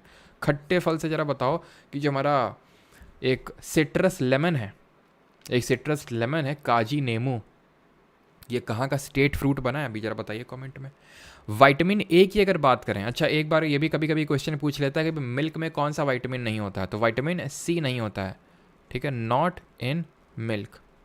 सिट्रस फ्रूट्स में देखने को मिलता है, जैसे लेमन हो गया, जैसे कि आपका आंवला हो गया जिसको इंडियन गूसबेरी बोलते हैं, ठीक है, ग्रेप्स हो गया, तो इसमें आपको सिट्रस देखने को मिलेगा विटामिन सी, जो भी खट्टे फल होंगे। और काजी नींबू जो है वो असम का स्टेट फ्रूट बना है।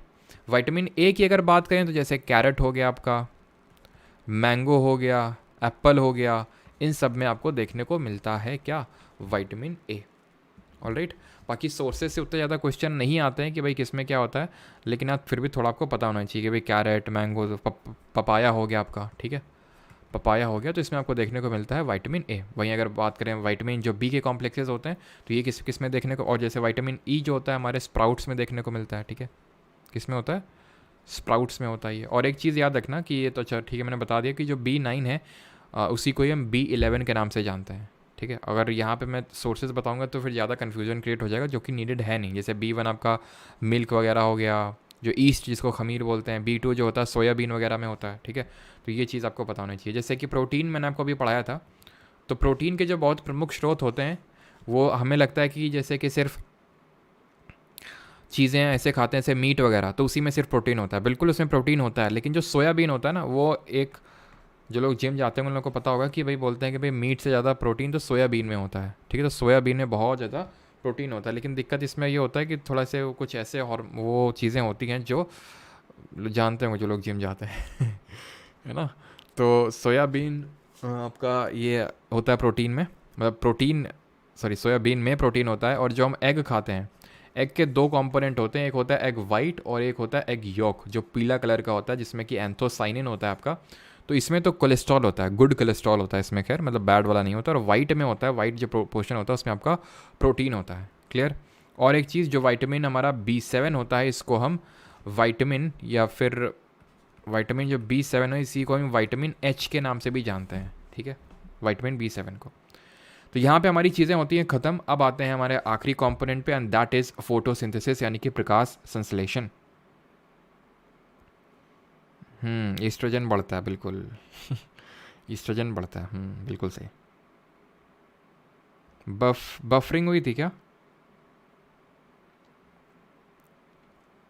कहाँ पे बफरिंग हुआ था, एक बार बता दो, किस पर्टिकुलर पार्ट में हुआ था, कहाँ पे बफ हुआ था? विटामिन B से रिपीट बफ हुआ है, कितना रिपीट करना है यार, एक बार कमेंट बता दो। अब तुमको क्या लगता है कि हमारे सामने क्या टीवी लगी है क्या जो हमें साफ साफ साफ दिखता रहेगा? अरे कभी कभी जैसे ये खुला रहता है, ठीक है, अब मोबाइल का स्क्रीन, अब एकदम से धीरे धीरे धीरे वो ऑफ हो जाता है, तुम कमेंट्स नहीं दिखते हैं।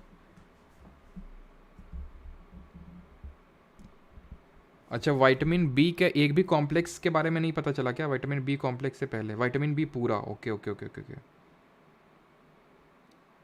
ठीक है मैं पूरा विटामिन B पढ़ा देता हूँ। देखो विटामिन B में मैंने आपको बताया सर, ध्यान से सुनिएगा, कि 8 कॉम्प्लेक्स से मिलके बना होता है, 8 लोगों से मिलके बना होता है। कई बार हमें लगता है B1 से लेके B12 तक होता है, तो 12 कॉम्प्लेक्स से बना मिलके बना होता है, लेकिन ऐसा नहीं है, क्योंकि आप ध्यान से देखें B4 नहीं है, B8 नहीं है, B10 और B11 नहीं है, ठीक।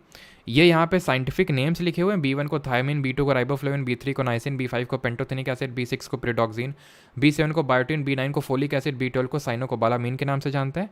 अब अगर आप इनको तुरंत याद रखना चाहते हैं, वैसे तो मैं आपको ये बोलूँगा कि भाई आप याद कर लीजिए ऐसे ही, लेकिन अगर आपको ट्रिक चाहिए, क्योंकि ट्रिक अभी हम स्टैटिक जीके जब पढ़ेंगे तो वहाँ पर ट्रिक पूरा ही चलेगा, तो इस वजह से कोशिश करिए कि याद हो जाए तो ठीक है, नहीं तो थॉर ऐसे याद कर लो, थॉर ने पैंट पर बायोडेटा अपना लिखवा रखा है, तो इस तरह से आप इसको याद कर सकते हैं।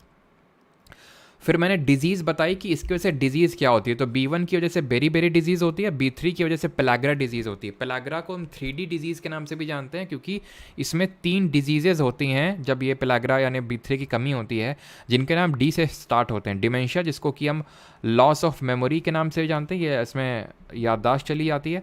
डायरिया, जिसमें कि एक्सेसिव वाटर लॉस होता है। डर्मेटोसिस, जिसमें कि स्किन खराब हो जाती है। डर्मेटोसिस का मतलब ही होता है, डर्मा का मतलब होता है स्किन, याद आ रहा है आपको?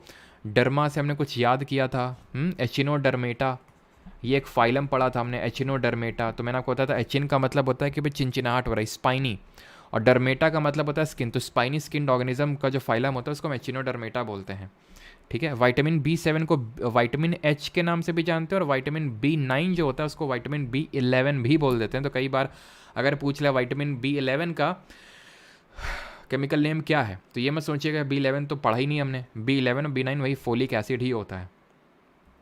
क्लियर यहाँ तक पार्ट सभी को? फिर मैंने इसके बाद सोर्सेज पढ़ाए थे, तो सोर्सेज आई थिंक आपको क्लियर हो गए होंगे, ठीक।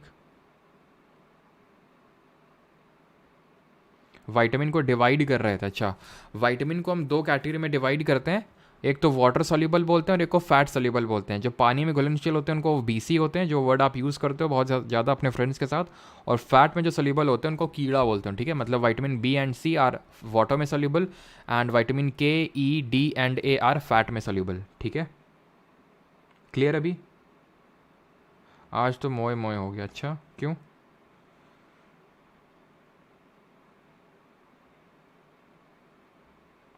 सर बहुत भटकने के बाद आपके चैनल पर आया हूँ, मेरा केबल केबल केबल नहीं केबल है, केबल जीके बहुत वीक है, प्लीज़ CDS और CGL के लिए जीके के लिए कुछ बता दो।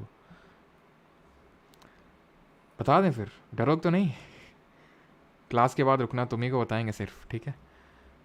काफ़ी देखो यार वाइड क्वेश्चन है ना, तो इसको केटर करने के लिए आप प्रीवियस वीडियोस चेक कर सकते हो कि काफ़ी बड़ा मतलब वाइड क्वेश्चन है। विटामिन बी में बफर हुआ था, अब करवा दिए हैं सर, अब कितना करवाओगे इसको बार बार।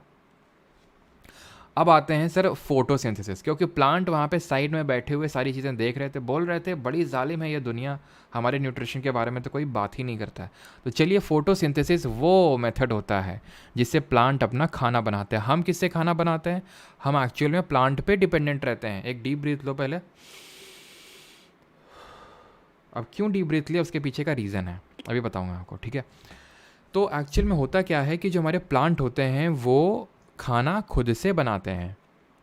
जो मेथड का यूज़ करते हैं उसको हम बोलते हैं फोटोसिंथेसिस। जिस मेथड से प्लांट अपना खाना बनाते हैं उसको बोलते हैं फोटोसिंथेसिस। क्लियर है? डेफिनेशन तो छोटे बच्चों की तरह लिखने की ज़रूरत होनी नहीं चाहिए, ठीक है। अगर आएगी तो समझ जाओगे कि भाई वो एक प्रोसेस होता है जिससे प्लांट अपना एक खाना खुद से बनाता है। मैंने इसे खाना का मतलब क्या है? खाना का मतलब है कार्बोहाइड्रेट। खाना का मतलब यही तो है, कार्बोहाइड्रेट। क्योंकि आपको बताए थे पॉलीसैकेराइड, याद करो, उसमें स्टार्च, ग्लाइकोजन, सेलुलोज आ रहा था, तो स्टार्च के फॉर्म में अपना खाना स्टोर करते हैं, तो एक तरह का वो कार्बोहाइड्रेट ही तो है। तो यानी प्लांट्स खुद का कार्बोहाइड्रेट बना रहे हैं। हम जो हैं वो प्लांट्स पे डिपेंडेंट हैं कार्बोहाइड्रेट्स के लिए। इनको ही खाते हैं ना प्लांट्स को, वो फ्रूट्स को या फिर हरे पत्ती सब्जियों को, ठीक है। लौकी, कद्दू, भिंडी सब क्या है? प्लांट से मिल रहा है, ये खुद बना रहे हैं कार्बोहाइड्रेट। उन कार्बोहाइड्रेट पे हम डिपेंडेंट है। तो भाई कार्बोहाइड्रेट जो अपने खुद का बनाते हैं उसको ऑटोट्रॉफ बोलते हैं, स्वपोषी बोलते हैं। और जो जो उस पर डिपेंडेंट रहते हैं, जैसे हम ह्यूमंस, तो हम हीटोट्रॉफ्स हैं। अभी हम वो देख लेंगे। तो कार्बोहाइड्रेट बना रहे हैं। अब कार्बोहाइड्रेट बना रहे हैं, कैसे बनाते हैं कार्बोहाइड्रेट? कार्बन और हाइड्रोजन का यूज़ करके बनाते हैं। कार्बन लेते हैं CO2 से, कार्बन डाइऑक्साइड से कार्बन उठाते हैं, नहीं, कार्बन डाइऑक्साइड लेते हैं, उठाते हैं। कहाँ से लेंगे? एटमॉस्फेयर से। जब मैंने किया, ऑक्सीजन लिया, एक्सेल किया, तो कार्बन डाइऑक्साइड निकाला, तो कार्बन डाइऑक्साइड जो निकला ना वो प्लांट यूज़ करेंगे इसको, ठीक। तो निकाल दो तुम लोग भी थोड़ी थोड़ी कार्बन डाइऑक्साइड। हाइड्रेट का मतलब है वाटर लेंगे। ये वाटर कहाँ से लेंगे? नीचे से मतलब ग्राउंड से लेंगे तो वाटर ये नीचे से लेंगे। नीचे से कैसे लेंगे? याद करो, एक स्टेप, बारीक बारीक स्टेप को रिकॉल करो कि यहाँ पे रूट्स हैं, रूट्स में हेयर लाइक स्ट्रक्चर्स होते हैं, इनकी एपिडर्मल सेल्स होती हैं। जो एपिडर्मल मतलब इनकी खाल, इसमें हेयर लाइक स्ट्रक्चर्स होते हैं जिसको हम सीलिया बोलते हैं, जो कि इनका सरफेस एरिया इंक्रीज करते हैं for the water absorption. Then xylem के थ्रू ये वाटर मिनरल ऊपर ट्रांसपोर्ट होते हैं, और ये ट्रांसपोर्ट होते होते पहुँचते हैं ऊपर। कहाँ पहुँचते हैं ये वाटर? ये पहुँचता है, अभी देखेंगे कहाँ पे पहुँचता है, चलो देख ही लेते हैं कहाँ पे पहुँचता है। ये पहुँचता है क्लोरोफिल के पास। क्लोरोफिल क्या होता है? क्लोरोफिल वो पार्ट होता है जो ग्रीन पार्ट होता है प्लांट का। जहाँ जहाँ तुम्हें हरा दिख जाए वहाँ वहाँ क्लोरोफिल है, लेकिन जहाँ हरा ना दिखे दैट डजंट मीन कि वहाँ क्लोरोफिल नहीं है। कई बार ऐसा होता है, तुम्हें देखते होगे, पीले कलर के पेड़ होते हैं। सारे पेड़ हरे नहीं होते, ज़्यादातर आप मान लो हरे ही होते हैं, लेकिन सारे भी नहीं होते। कि तुम कभी देखो तो कुछ पीले टाइप होते हैं, कुछ लाल लाल टाइप दिखते हैं। तो वो क्या फोटोसिंथेसिस नहीं करते हैं, वो अपना खाना खुद से नहीं बनाते हैं, लेकिन उनमें उतना ज़्यादा ग्रीन पार्ट नहीं होता, फोटोसिंथेसिस नहीं होता। बस बात इतनी सी। तो जो क्लोरोफिल है, थोड़ा समझते हैं। जब मैंने सेल ऑर्गेनल पढ़ाए थे तो मैंने एक सेल ऑर्गेनल पढ़ाया था, प्लास्टिड उसका नाम बताया था। और फिर तुम्हें बताया था इसके 3 प्रकार हैं, 3 बेटे हैं इसके। एक तो है क्लोरोप्लास्ट, एक होता है क्रोमोप्लास्ट, और एक होता है ल्यूकोप्लास्ट। फिर मैंने ल्यूको के भी 3 पार्ट पढ़ाए थे, ठीक है, लेकिन वो हम अभी उस पर उतना डीप पे जाएंगे नहीं। क्लोरो खाना बनाता है, ये कलर प्रोवाइड करता है, ये खाने को स्टोर करता है। अब जो क्लोरोप्लास्ट होता है, क्योंकि खाना बनाता है, तो इसीलिए इसको जो है हम kitchen house of the cell of a plant cell बोल देते हैं। Kitchen house of cell. Humans में नहीं होते हैं ये, एनिमल सेल में नहीं होता प्लास्टिड का खुद का क्या होता है जरा बताइए? प्लास्टिड और माइटोकॉन्ड्रिया का खुद का क्या होता है? तो ये जो क्लोरोप्लास्ट है, इसी क्लोरोप्लास्ट में ये जो आप स्ट्रक्चर देख रहे हैं, ये पूरा क्लोरोप्लास्ट है। देख लीजिए क्लोरोप्लास्ट। अब इस क्लोरोप्लास्ट में होता क्या है? थाइलाकॉइड होते हैं। इस क्लोरोप्लास्ट में थाइलाकॉइड होता है। थाइलाकॉइड जो है ये 2-3 चीज़ों का मिल के बना होता है। स्ट्रोमा होगा ये ग्रेना होगा एक्चुअल में। ये आपका जो थाइलाकॉइड दिख रहा है ये किसका मिलकर बना हुआ? ग्रेना। मेनली इस डिस्क शेप के स्ट्रक्चर है, डिस्क इस तरह के स्ट्रक्चर हैं, डिस्क शेप के स्ट्रक्चर हैं, एक के ऊपर एक के ऊपर एक के ऊपर बैठा हुआ है, इनको बोलते हैं ग्रेना। ये जो ग्रेना होते हैं ना एकदम लाइट को एकदम पकड़ के एकदम जाने नहीं देते हैं, लाइट आती है एकदम जब्त कर लेते हैं लाइट को ये लोग। ये जो एक एक्वस लिक्विड टाइप का जो आपको मटेरियल दिख रहा है, जैसे हम सेल के अंदर देखते हैं ना साइटोप्लाज्म भरा हुआ है, वैसे ही इसमें स्ट्रोमा भरा हुआ है, यानी स्ट्रोमा ये एक लिक्विड टाइप है, और ग्रेना ये डिस्क तरह का स्ट्रक्चर है। जो डिस्क तरह का स्ट्रक्चर है इसी के बीच में छुप के बैठा हुआ है क्लोरोफिल, जो कि सनलाइट को ट्रैप कर लेता है। किसको ट्रैप कर लेता है? सनलाइट को। तो यानी कि ये प्रोसेस, ये रिएक्शन को कैरी आउट करने के लिए एनर्जी की नीड होती है। ये एनर्जी कहाँ से मिलती है? सनलाइट से मिलती है। तो sunlight is very important for the process of photosynthesis, क्योंकि उसके बिना ये रिएक्शन पॉसिबल ही नहीं है। कई बार ये क्वेश्चन पूछता है कि हमारे जितने भी प्लांट्स हैं वो कितनी % ऑफ सनलाइट को ट्रैप कर पाते हैं, जितने भी हमारे टेरेस्ट्रियल जो ज़मीन पे पेड़ पौधे लगे हुए हैं, बिकॉज जो पानी के अंदर हैं वो भी फोटोसिंथेसिस करते हैं, वो अभी हम देखेंगे। वो होते हैं हमारे फाइटोप्लैंक्टन, जो हमारे शैवाल होते हैं, एल्गे, वो भी फोटोसिंथेसिस करते हैं, यानी वो भी ऑटोट्रॉफ होंगे। तो इसका उत्तर होगा 1%, 1% मैक्सिमम सनलाइट का यूज़ करते हैं ये जो हमारे प्लांट्स होते हैं। जब हम इकोलॉजी पढ़ेंगे, एनवायरनमेंट एंड इकोसिस्टम, तो उसमें पढ़ेंगे कि ट्रॉफिक लेवल ये सब क्या होते हैं। अभी के लिए ठीक है, कार्बोहाइड्रेट बना रहे हैं ना, कार्बोहाइड्रेट यानी कार्बन और हाइड्रेट का मतलब है वाटर, यही तो बना रहे हैं, बन गया कार्बोहाइड्रेट। लेकिन सर ये थोड़ा सा अजीब सा लग रहा है, जिन लोगों ने थोड़ी सी फोटोसिंथेसिस की रिएक्शन पढ़ी होगी तो उनको अजीब सा लग रहा होगा। क्यों? क्योंकि एक्चुअल में कितने मॉलिक्यूल ऑफ कार्बन और कितने मॉलिक्यूल ऑफ हाइड्रोजन इसमें बने, वाटर बनेंगे, तो 6 बनेंगे। तो 6 लगा दीजिए यहाँ पे। तो इसको मैं किस तरह से लिख सकता हूँ अभी? C6H12O6। वैसे केमिस्ट्री तो पढ़ी नहीं है, लेकिन बैलेंसिंग ऑफ इक्वेशन नाम की भी कोई चीज़ होती है, तो वो अभी यहाँ पे देख लो। इस तरह से C6 6CO2 6H2O एनर्जी की प्रेजेंस, एनर्जी के प्रेजेंस में क्लोरोफिल में ये रिएक्शन होगी जहाँ पे कार्बोहाइड्रेट बनेगा। अब ये क्लोरोफिल का काम क्या था? एनर्जी को एब्जॉर्ब करना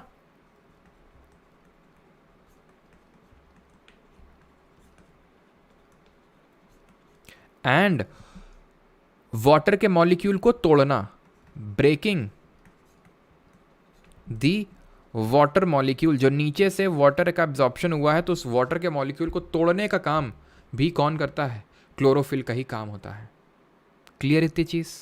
तो यहाँ पे क्या मैं ये नहीं बोल सकता हूँ कि ये जो लाइट एनर्जी है, लाइट एनर्जी है, ये किस में कन्वर्ट हो रही है? ये केमिकल एनर्जी में कन्वर्ट हो रही है, because energy can neither be created nor be destroyed. और ये कर कौन रहा है? अगेन क्लोरोफिल ही कर रहा है। ये क्लोरोफिल किस मेटल का बना होता है? कोई बताए कि इसमें कौन सा मेटल कंटेंट होता है जिसकी वजह से इसको ग्रीनिश कलर मिलता है?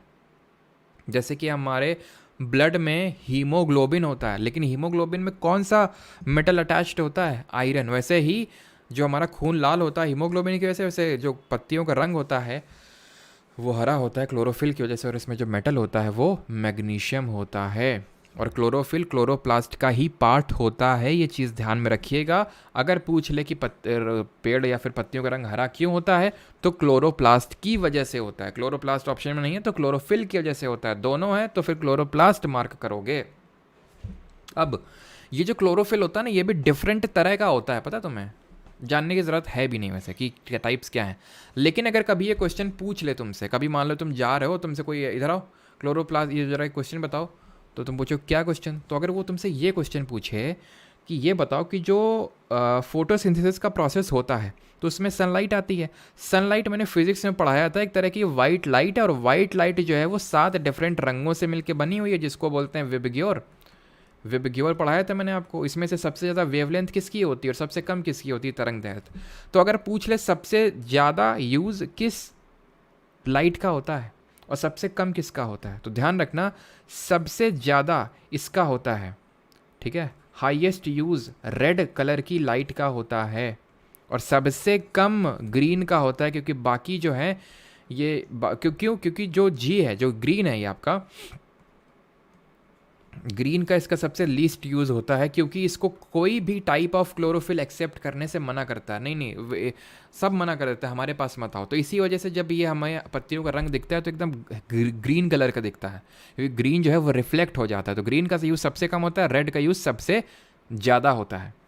ठीक है, जो हमारी एक तरह की हम बोल सकते हैं लाइट रिएक्शन होती है वो ग्रेना में होती है। ग्रेना में क्या होती है? लाइट रिएक्शन होती है। लाइट रिएक्शन किसमें? ग्रेना में। और जो डार्क रिएक्शन होती है वो आपकी स्ट्रोमा में होती है। जो लाइट इंडिपेंडेंट रिएक्शन होती है, जहाँ पे लाइट की नीड नहीं होती है, वो उसको हम बोलते हैं, ध्यान रखना, केल्विन साइकिल। केल्विन साइकिल ध्यान रखना किसको बोलते हैं? जो लाइट इंडिपेंडेंट रिएक्शन होती है फोटोसिंथेसिस में, जहाँ पे लाइट की ज़रूरत नहीं पड़ती है। Do not confuse it with the Krebs cycle. Krebs जो साइकिल होती है वो रेस्पिरेशन के टाइम पे होती है ह्यूमंस में, जिसको कि हम सिट्रिक एसिड की साइकिल भी बोलते हैं। ज़्यादा डीप में मैं आपको नहीं ले जा रहा हूँ, क्योंकि अगर आएगा तो आप कर ले भाई कर्ब साइकिल को और किस नाम से जानते हैं? सिट्रिक एसिड की साइकिल। और ये रेस्पिरेशन के टाइम पे होती है। जो केल्विन साइकिल होती है फोटोसिंथेसिस के टाइम पे क्लोरोप्लास्ट के अंदर होती है, लाइट इंडिपेंडेंट रिएक्शन होती है आपकी, इसको बोलते हैं केल्विन साइकिल। कोई और, हाँ, एक चीज़ और ध्यान रखना कि अब ये जो फोटोसिंथेसिस का जो प्रोसेस हुआ पूरा, इसमें सिर्फ कार्बोहाइड्रेट ही नहीं बनेगी, इसमें ऑक्सीजन भी एज अ बाई प्रोडक्ट निकलेगा। जो हम ऑक्सीजन इनहेल कर रहे हैं वो फोटोसिंथेसिस से ही निकल रही है। तो शुगर और ऑक्सीजन बनते हैं कार्बन डाइऑक्साइड, लाइट एनर्जी और वाटर का यूज़ करके। और ये ध्यान रखना कि ऐसा नहीं कि पूरा ऑक्सीजन ये फेंक देते हैं, कुछ ऑक्सीजन अपने पास भी रखते हैं रेस्पिरेशन करने के लिए। रेस्पिरेशन पढ़ाए थे तुम्हें, ह्यूमंस में एरोबिक रेस्पिरेशन होता है, वैसे हर चीज़ में रेस्पिरेशन होता है, इनमें भी रेस्पिरेशन होता है प्लांट्स में, जिसके लिए इनको इसकी नीड रहती है। ठीक, इतनी चीज़ क्लियर? इतनी चीज़ यहाँ तक किसी को कोई डाउट तो नहीं है? अब हम प्लांट के मैक्रो और माइक्रो न्यूट्रिएंट पढ़ लेते हैं, देन उसके बाद करेंगे क्वेश्चन सॉल्व। और एक चीज़ तो ध्यान रखना कि जो स्टोमेटा होते हैं यहाँ एक्सचेंज ऑफ गैसेस में बहुत हेल्प करते हैं। जो ऑक्सीजन निकलती है, CO2 आती है, वो स्टोमेटा के थ्रू ही होती है, जिनको कौन गार्ड करते हैं? गार्ड सेल्स गार्ड करते हैं। इसी से वाटर लॉस भी होता है। इसी से क्या होता है? इसी से आपका वाटर लॉस भी होता है। पानी जो निकलता है, वाटर लॉस, वो इसी से ही होता है। ठीक है, जब गार्ड सेल्स खुलती हैं और जब पानी मान लो बहुत ज़्यादा हम डाल दें तो गार्ड सेल क्या होती हैं? फूल जाती हैं, टर्जिड हो जाती हैं। और वो जब फूल जाती हैं तो इस तरह से टर्जिड हो जाती हैं, तो खुल जाती हैं। जब अगर उनमें हम पानी डाल देते हैं तो वो खुल जाती हैं। जब पानी कम होता है तो बेचारी सिकुड़ जाती हैं, बंद हो जाती हैं ऐसे करके। ठीक है, तो वो गार्ड सेल्स उस केस में बंद हो जाती हैं। तो पता होना चाहिए पानी डालने में और पानी कम होने में क्या होता है। एंड वाटर लॉस को हम बोलते क्या हैं? तो वाटर लॉस को हम बोलते हैं ट्रांसपिरेशन। लेकिन एक और वाटर लॉस होता है जिसको कि हम गटेशन बोलते हैं।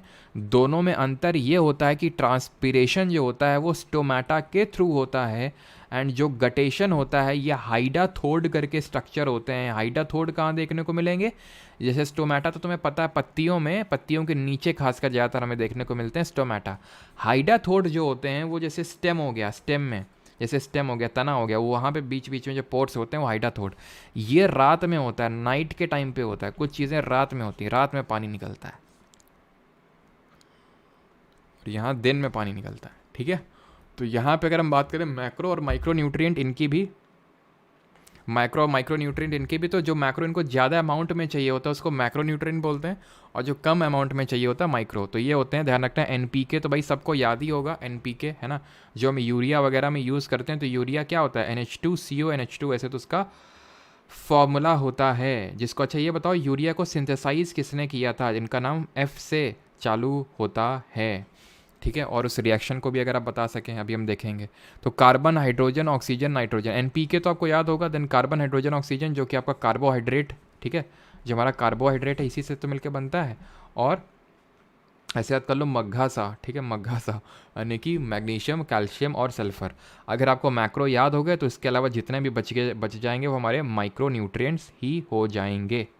ठीक, और अगर हम बात करें इसकी सिंथेसाइज किसने किया था, जो NH2CO NH2 होता है, जो कि हमारा पहला एक तरह का क्या है, ये है आपका यूरिया, जिसको सिंथेसाइज किया था फ्रेडरिक वोलर ने।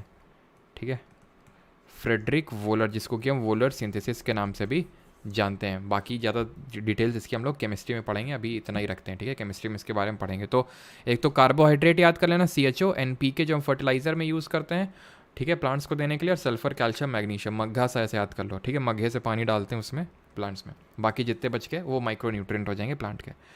अब ये हमारा लास्ट स्लाइड है, न्यूट्रिशन। न्यूट्रिशन दो तरह का होता है, ऑटोट्रॉफिक स्वपोषी और हीट्रोट्रॉफिक। जो खाना अपना खुद से बनाते हैं, ग्रीन प्लांट्स हो गए, ब्लू ग्रीन एल्गे हो गए, या फिर हमारे फाइटोप्लैंक्टन हो गए। फाइटोप्लैंक्टन में जब एनवायरनमेंट इन इकोसिस्टम पढ़ाऊंगा तो वहाँ पे देखेंगे जो हमारे मरीन इकोसिस्टम होता है, यानी कि जो समुद्र के अंदर जैसे मान लो है, तो वहाँ पे फाइटोप्लैंक्टन यानी कि पानी के अंदर जो हमारे फूड को प्रोड्यूस करते हैं। अब भाई पानी के अंदर जो मछलियाँ रह रही हैं उनको ऑक्सीजन कहाँ से मिलेगी? तुम तो प्लांट से ले रहे हो, जो प्लांट छोड़ रहे हैं फोटोसिंथेसिस में। तो ऐसे ही फाइटोप्लैंक्टन जो लोग होते हैं अंदर प्लांट के, जो पानी के अंदर जो होते हैं, वो परफॉर्म करते हैं फोटोसिंथेसिस, वो ऑक्सीजन रिलीज़ करते हैं, जिसको कि हमारे लेते हैं कौन? जो हमारे जीव जंतु होते हैं मरीन, जो पानी में रह रहे हैं।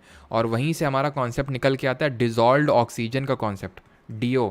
वहीं से कॉन्सेप्ट आता है BDO, बायोलॉजिकल डिज़ोल्व्ड ऑक्सीजन, ठीक है। तो वो सारे कॉन्सेप्ट हम एनवायरनमेंट में पढ़ेंगे। तो हीट्रोट्रॉफिक वो होता है जहाँ पे हम कार्बोहाइड्रेट के लिए दूसरे पे डिपेंडेंट रहते हैं। इसमें 3 मोड ऑफ न्यूट्रिशन आते हैं, सैप्रोफाइटिक, पैरासाइटिक और होलोजोइक। सैप्रोफाइटिक का मतलब ये होता है, ये भी इन्वायरमेंट में थोड़ा डीप में पढ़ेंगे, दैट इज़ जो डेड एंड डिकेइंग मैटर में, जो सड़ रही हुई चीज़ों में अपना खाना ढूंढते हैं, जैसे फंगस, ईस्ट, ये सब सैप्रोफाइटिक होते हैं। जैसे कि कोई भी चीज़ मान लो कि कोई जैसे पेड़, कोई भी ऑर्गेनिक चीज़ हो गई, जैसे कि मान लो कोई पेड़ पौधा गिरा, या फिर मान लो कोई जानवर मर गया, मान लो कोई छोटा सा मान लो चूहा मर गया, तो उसका क्या होगा? ये सैप्रोफाइट आएंगे, उसको खा जाएंगे। छोटे छोटे ऑर्गेनिज्म भी होंगे, बड़े बड़े जैसे चील का हुए, तो ये सब सैप्रोफाइट हैं एक तरह के, ठीक है। तो अगर हम बात करें जो पैरासिटिक होते हैं, पैरासिटिक वो होते हैं, इनको हिंदी में परजीवी बोलते हैं। परजीवी मतलब जो दूसरों पे डिपेंडेंट है, मतलब दूसरे किसी को होस्ट बना रहा है, जैसे कि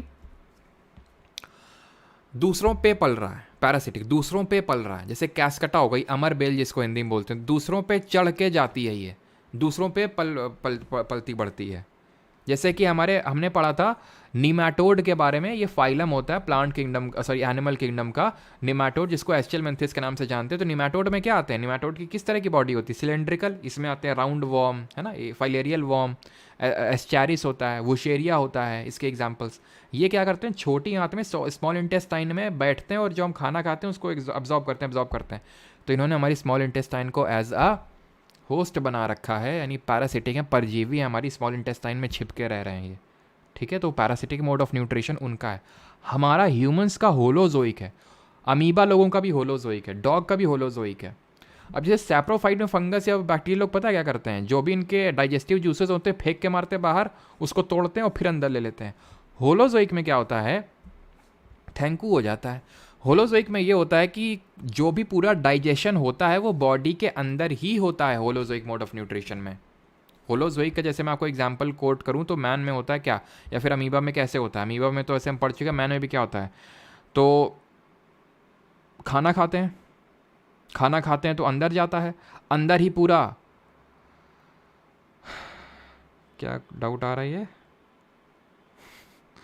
सुधर जाओ, ठीक है। तो अंदर जाता है खाना और अंदर ही पूरा डाइजेशन हो जाता है, इसको हम बोलते हैं holozoic mode of nutrition. Amoeba में कैसे होता है? मैंने आपको समझाया था, जैसे मान लो अमीबा है, किसी भी शेप का हो सकता है ये। मान लो इसको कोई फूड पार्टिकल दिखा, ये अपने फॉल्स फीट फैलाएगा, जिसको हम सीडोपोड्स बोलते हैं। इसके अपेंडेजेस होते हैं, इसके अपेंडेजेस को सीडोपोड बोलते हैं, है ना। या तो पैरामीशियम में सीलिया होते हैं, और बैक्टीरिया में फ्लैगेला होता है, यूग्लेना में फ्लैगेला होता है। तो इसको अंदर लेगा, जब अंदर लेगा तो क्या हो जाएगा? फूड वैक्यूल क्रिएट करेगा। फूड वैक्यूल, इसमें स्टेजेस होती हैं, मैं आपको स्टेजेस भी लिख देता हूँ। जैसे सबसे पहले तो इंजेक्शन होगा, खाने का अंदर लेना, उसको इंजेक्शन बोलते हैं। देन खाना डाइजेस्ट होता है, इसको बोलते हैं खाने का डाइजेशन। देन न्यूट्रिएंट्स एब्जॉर्ब होते हैं, याद आ रहा है? स्मॉल इंटेस्टाइन में फिंगर लाइक प्रोजेक्शंस होते हैं जो सरफेस एरिया इंक्रीज करते हैं फॉर फूड एब्जॉर्प्शन, नाम बताइए उनका। देन क्या होता है? देन एसिमुलेट होते हैं, न्यूट्रिएंट्स का एसिमुलेशन होता है। ये स्टेजेस होती हैं होलोजोइक मोड ऑफ न्यूट्रिशन में। एंड देन वो खाना बाहर निकल जाता है, जो भी चीज़ हमें अनवांटेड होती है, नीडेड नहीं होती है। तो जो फूड वैक्यूल बना है, इसमें जो नीड नहीं है वो बाहर निकल जाएगा, जैसे ह्यूमंस में भी होता है, ठीक है। तो चलिए अभी करते हैं सर क्वेश्चंस, जल्दी से आ जाते हैं क्वेश्चंस पे। और आईपीएल में किसका मैच है आज? है लगता है कुछ ठीक ठाक चल नहीं रहा आईपीएल में। विली होते हैं, बिल्कुल प्रगति सही है, नैन्सी शिवांगी सही है, विली होते हैं हमारे।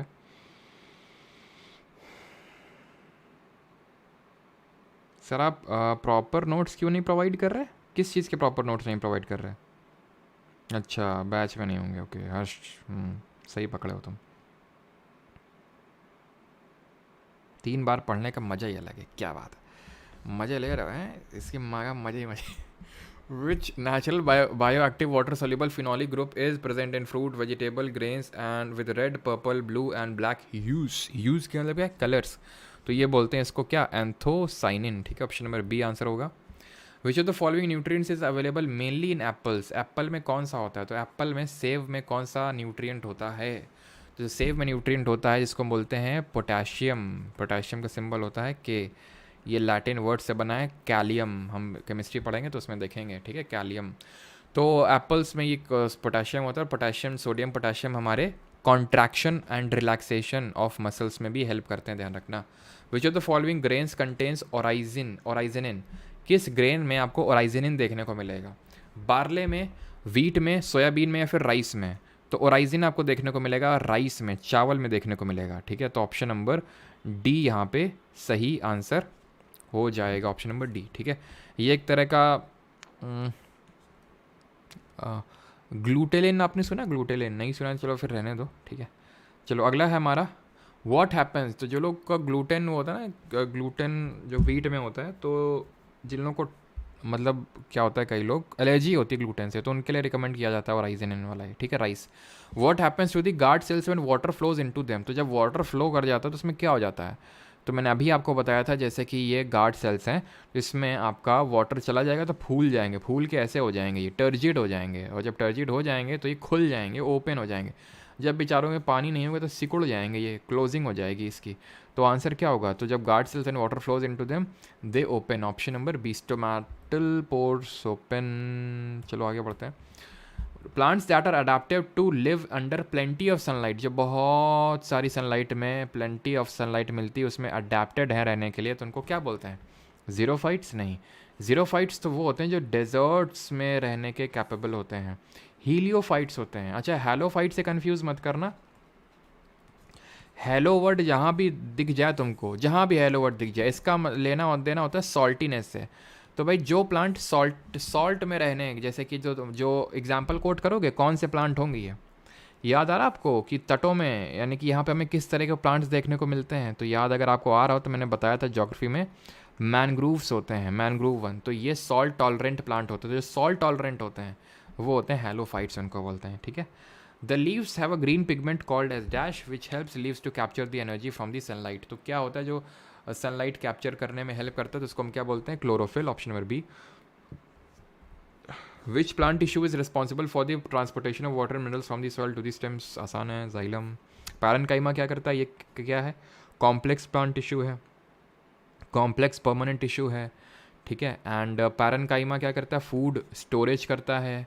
इसी के 2 पार्ट होते हैं, एरेन्काइमा जिसमें एयरी स्पेसेस होती हैं जो प्लांट को फ्लोट करने में हेल्प करते हैं, एंड इसी का पार्ट होता है क्लोरेन्काइमा। कॉलन आपका फ्लेक्सिबिलिटी प्रोवाइड करते हैं, thickened at the irregularly thickening corners पे होती है, एंड ये हमें जो ये पार्ट होता है ना, लीव का इंटरनोड्स यहाँ पे देखने को मिलते हैं। फ्लोएम ये फूड का ट्रांसपोर्टेशन करते हैं। जो हमने अभी फूड बनाया था फोटोसिंथेसिस में, जो खाना बनाया था, वो फ्लोएम के थ्रू ही, वही फूड है, वही जो फ्लोएम के थ्रू ट्रांसपोर्ट होगा। तो इनको हम कंडक्टिंग टिश्यूज़ बोलते हैं, सवनी ऊतक बोलते हैं। और ध्यान रखना कि फूड जो होता है प्लांट में हर जगह बनता है जहाँ जहाँ क्लोरोफिल होता है, जहाँ जहाँ ग्रीन पार्ट होता है।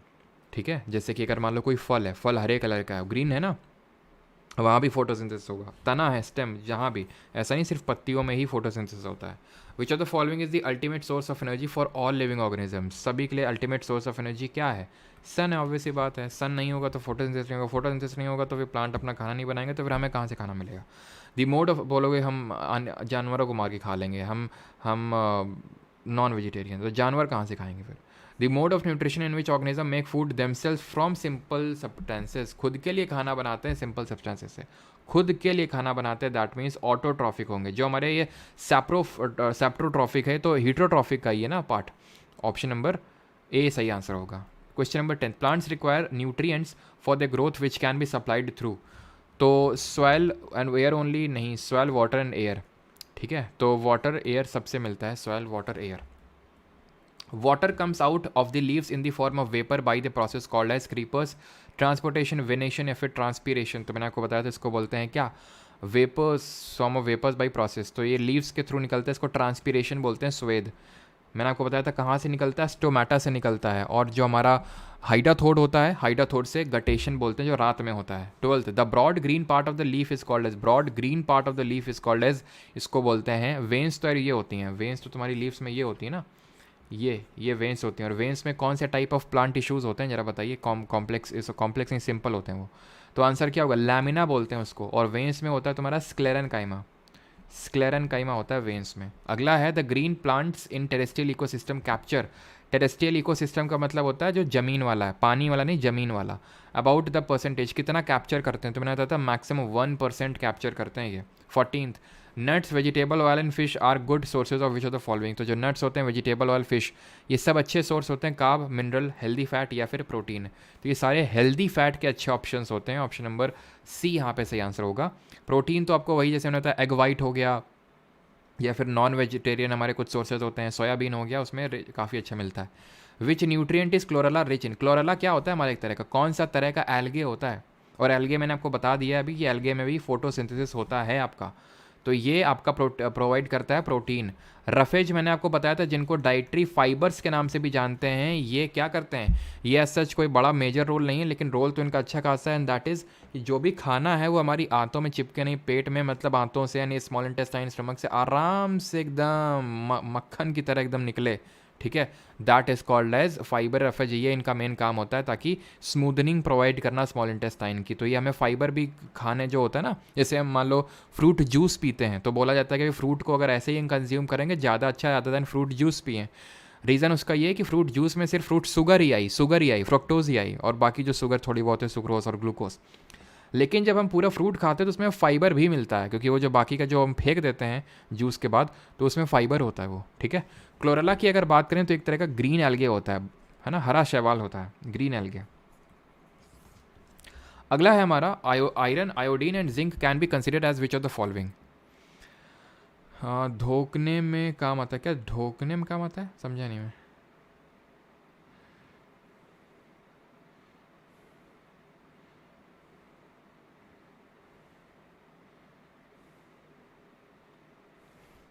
तो iron, iodine and zinc can be considered as, तो ये क्या हमारे, ये हमारे क्या है, हमारे माइक्रो न्यूट्रिएंट्स हैं हमारे। आयरन की कमी से क्या होता है, अनीमिया होता है। आयोडीन से गोइटर, जिंक से पता नहीं। 17th, starches found in bread, cereals and pasta are made up of long chains of, long chains, तो ये भाई क्या है, ब्रेड है, सीरियल्स हैं, तो ये हमारा माल्टोस बताया था ना मैंने आपको, ठीक है। माल्टोस जो हमारी सीरियल, जो ग्रेन शुगर जिसको बोलते हैं। जरा बताओ, ये ल्यूकोप्लास्ट के टाइप हैं, ये तो तुरंत आने चाहिए। मैंने आपको बताया था एमाइलो, एल्यूरो, ल्यूरो, र र प्रो प्रो र प्रोटीन, ठीक है। माइलो, माइलो कार्बोहाइड्रेट, क्योंकि एक होता है इलाइयो, 3 बच्चे होते हैं लाइक इसके ल्यूकोप्लास्ट के। लाई में क्या होता है, ऑयल होता है, तो ऑयल एंड फैट्स इलाइयोप्लास्ट। तो सही आंसर इसका होगा, दोनों ही गलत हैं। इसमें होता है प्रोटीन, ऑयल्स एंड फैट होता है इलाइयो में, एमाइलो में होता है carbohydrate, neither one nor two. How is food store in brown algae, brown algae क्या होता है, ब्राउन एल्गे के मैंने आपको टाइप्स बताए थे। ब्राउन एल्गे को किस नाम से जानते हैं, फाइके, स्टडी ऑफ फाइके एल्गे क्या बोलते हैं, फाइके, ये हो गया ब्राउन एल्गे। ब्राउन एल्गे मैंने आपको बताया था, ब्राउन एल्गे को हम केल्प के नाम से भी जानते हैं, जैसे कि आपका सैरगैसम, जो भूरी घास जिसको बोलते हैं ब्राउन ग्रास, जो कि कहाँ पे देखने को मिलती है, अटलांटिक ओशन, जो नॉर्थ अटलांटिक ओशन है उसके सेंटर में, तो इसी वजह से सी को सरगैसो सी बोल देते हैं, बॉर्डरलेस सी, सी विदाउट बॉर्डर्स। और एक होता है हमारा लैमिनेरिया, बताया था मैंने, लैमिनेरिया, इन सब को खाने के लिए भी यूज़ करते हैं, तो लैमिनेरिया को ही मेनली हम केल्प के नाम से जानते हैं। तो लैमिनेरिया, ब्राउन एल्गे, उस तरह से आप इसको कर सकते थे। स्टडी ऑफ एल्गे को फाइकोलॉजी बोलते हैं। Pneumatophores are specialised dash in hydrophytes, hydrophytes मतलब जो पानी में रह सकते हैं प्लांट, हाइड्रोफाइट्स। एंड ये मैंने आपको ज्योग्राफी में बढ़ाया था न्यूमैटोफोर्स के बारे में, अगर पता हो आपको तो।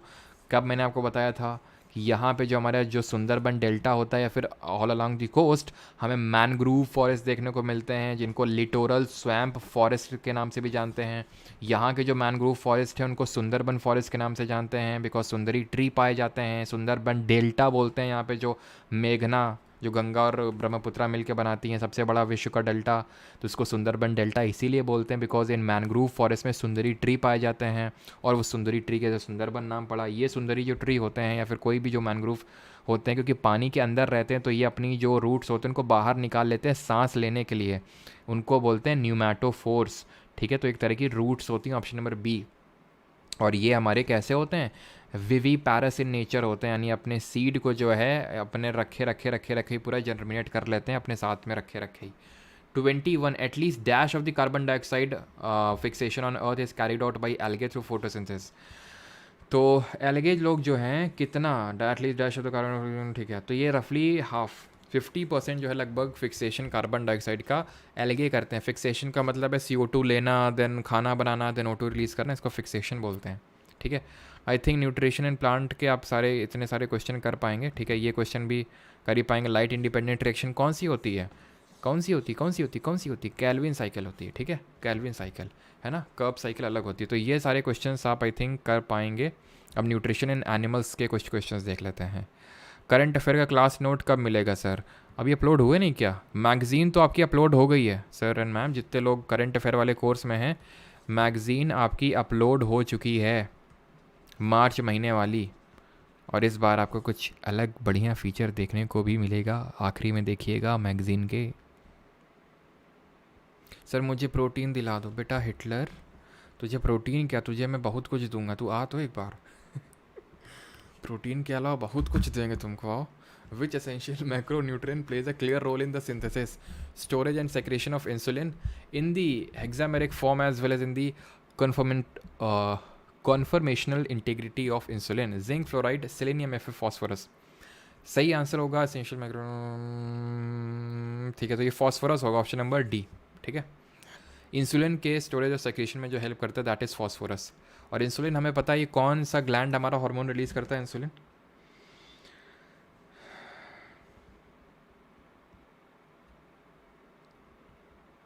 विच ऑफ द फॉलोइंग, क्या 24 में क्या लिखा हुआ है?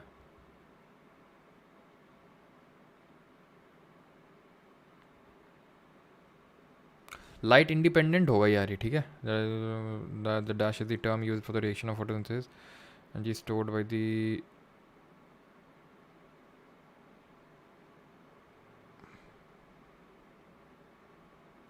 अरे यार क्वेश्चन की लैंग्वेज तो पढ़ो, क्या लैंग्वेज बोल रहा है कि the dash is the term used for the reactions of photosynthesis that use the energy stored by light dependent reaction to form. यानी कि ये भाई साहब जो हैं जिसके बारे में क्वेश्चन पूछ रहा है, जो कि कैल्विन साइकिल है, वो उस एनर्जी को यूज़ करता है जो लाइट डिपेंडेंट रिएक्शन में यूज़ हुई थी। थाइलाकॉइड था, यहाँ पे ग्रेना था, ग्रेना और स्ट्रोमा लिक्विड था, तो ग्रेना लाइट रिएक्शन हो रही थी यहाँ पे, तो यहाँ से ग्रेना में लाइट, यही तो स्टोर कर रहे हैं लाइट को, यही तो लाइट को स्टोर कर रहे हैं, इनके बीच में क्लोरोफिल है, देन इसी को यूज़ कर रहा है ये लाइट इंडिपेंडेंट वाला जिसको कैल्विन साइकिल बोलते हैं। पढ़ तो लो क्वेश्चन क्या।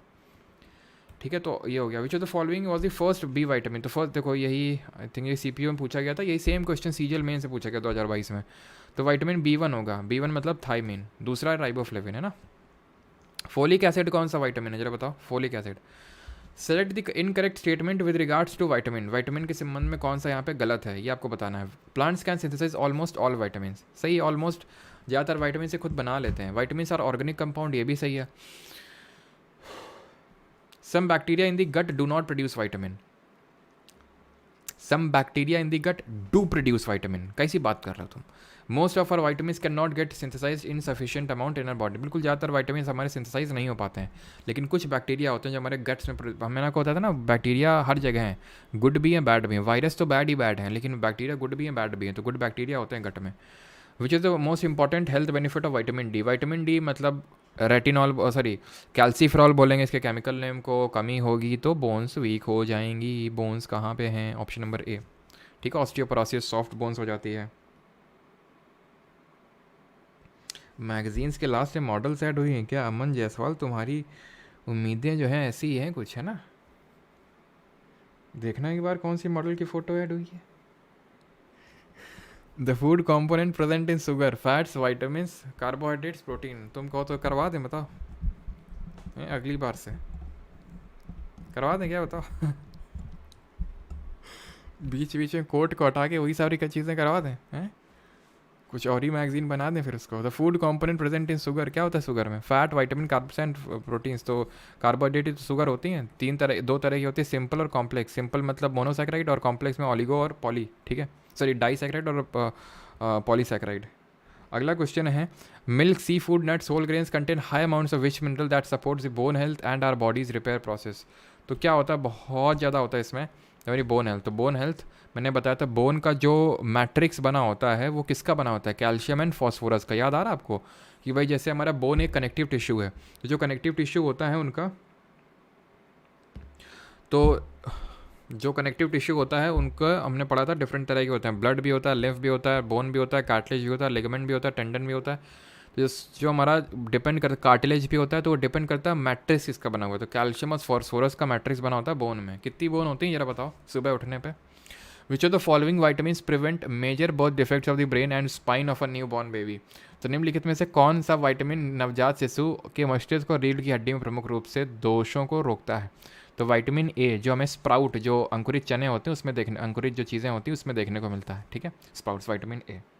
हाँ 206 सही है, बिल्कुल 206 आपकी बोन्स होती हैं एडल्ट्स में, और 300 होती हैं किसमें? जो हमारे न्यूबॉर्न बेबीज़ होते हैं। चलो सर, सर केडा के बाद से एक ऑर्डर में बता दीजिए, मतलब समझा नहीं मैं। Carbohydrates are utilize by the body, human body in the form of, तो कार्बोहाइड्रेट्स ग्लूकोज के फॉर्म में स्टोर होती है, अमीनो एसिड प्रोटीन, ठीक है, fatty acid fats. Monomer unit of glycogen, तो मोनोमर यूनिट ऑफ ग्लाइकोजन क्या होती है आपकी? आपकी फ्रक्टोज होती है, ग्लूकोज होती है, गैलेक्टोज होती है, या फिर मनोज होती है? अच्छा उसकी बात आप कर रहे हो क्या? वो मतलब विटामिन के, ई, डी और ए बताया था, अच्छा वो कीड़ा की बात कर रहे हो? तो उसमें मतलब क्या चीज़, वैसे तो बफरिंग हुई थी मुझे पता है, लेकिन मैंने बता तो दिया था विटामिन बी कॉम्प्लेक्स के बारे में। अगर फिर भी कुछ छूट गया तो बता दो। तो सही आंसर क्या होगा भाई? Glycogen monomer unit. यार मोनोमर यूनिट का मतलब क्या है? मैंने बताया नहीं था तुम्हें, जो कार्बोहाइड्रेट ग्लूकोज में टूटता है, ग्लूकोज जब मिल जाता है आपस में तो ग्लाइकोजन बनता है, तो यही स्टोर्ड फॉर्म ऑफ कार्बोहाइड्रेट होता है हमारी बॉडी में। बार बार तुम्हें बताना पड़ता है। ऑप्शन नंबर बी सही आंसर होगा। आपके जितने भी क्वेश्चन तुम खुद करोगे। अच्छा एक दो और करवा देते हैं, 42 तक करवाएंगे क्वेश्चन, इसके आगे नहीं करवाएंगे, ठीक है, भूख लगी है और की। Which vitamin is synthesize in the presence of sunlight in our body, तो सनलाइट के प्रेजेंस में कौन सा विटामिन सिंथेसाइज होता है? तो मैंने आपको बताया था विटामिन जो डी होता है, जो हमें फिश ऑयल में भी देखने को मिलता है, ये हमारा सनलाइट में नहीं होता, ये हमारा बॉडी सिंथेसाइज करता है इसको। Which essential amino acid is necessary for the production of our brain's chemical messengers including melatonin, dopamine, noradrenaline और, अच्छा नोरा एड्रेनलिन भी है थायरॉक्सिन। बताओ कौन सा सही आंसर होगा? और मेलाटोनिन जो है बताओ स्लीप साइकिल को रेगुलेट करता है, कौन सा ग्लैंड रिलीज करता है? तो ये एसेंशियल अमीनो एसिड्स, दो तरह के अमीनो एसिड्स बताए थे। अमीनो एसिड्स क्या होते हैं? 20 तरह के अमीनो एसिड से मिलकर हमारा प्रोटीन का एक यूनिट बनता है। दो तरह के होते हैं, एसेंशियल, नॉन एसेंशियल। एसेंशियल जिसको हमें कंज्यूम करना पड़ता है, नॉन एसेंशियल जो हमें कंज्यूम नहीं करना पड़ता, बॉडी खुद से बना लेती है, ठीक है। तो ल्यूसीन, फिनालानिन, या फिर आपका ट्रिप्टोफैन, या फिर आपका वेलाइन, कौन सा सही आंसर होगा? हाँ सबका सही है। जो मेलाटोनिन होता है, ठीक है, जो मेलाटोनिन होता है ये आपका पीनियल ग्लैंड रिलीज करता है। कौन सा ग्लैंड? पीनियल ग्लैंड रिलीज करता है,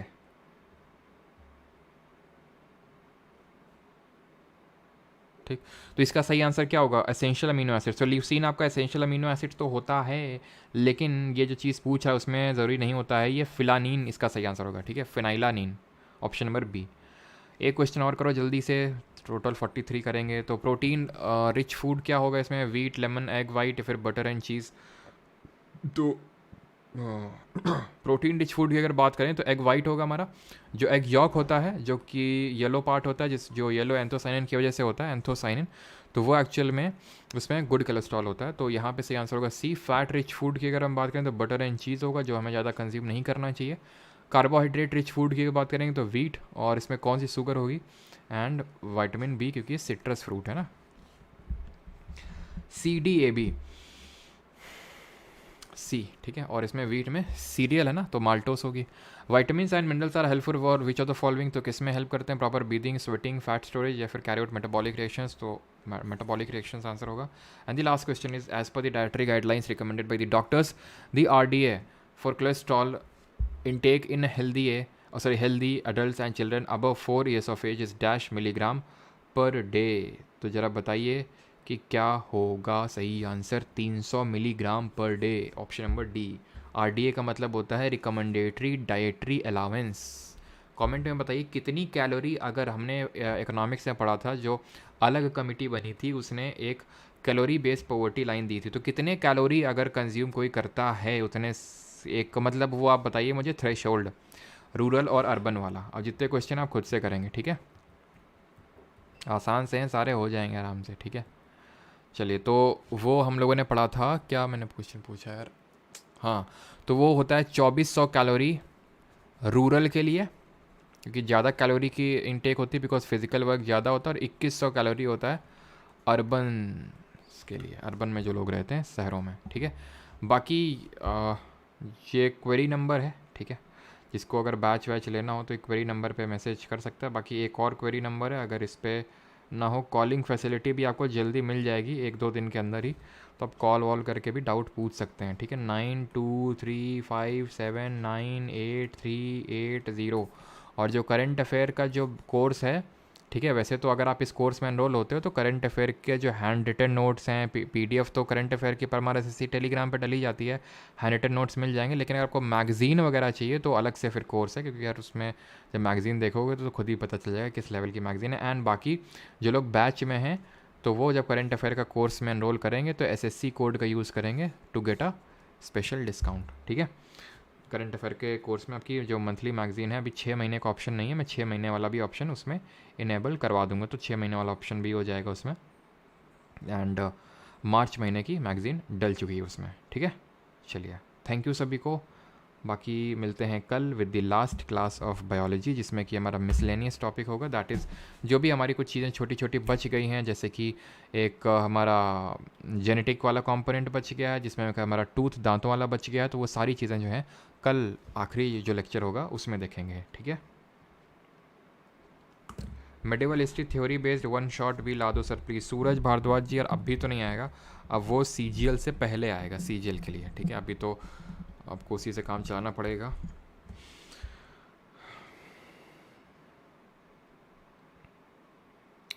सर अब क्या ब्रह्मचारी हो आप? हाँ हैं भाई ब्रह्मचारी, बिल्कुल। बताओ, टिप्स चाहिए कुछ?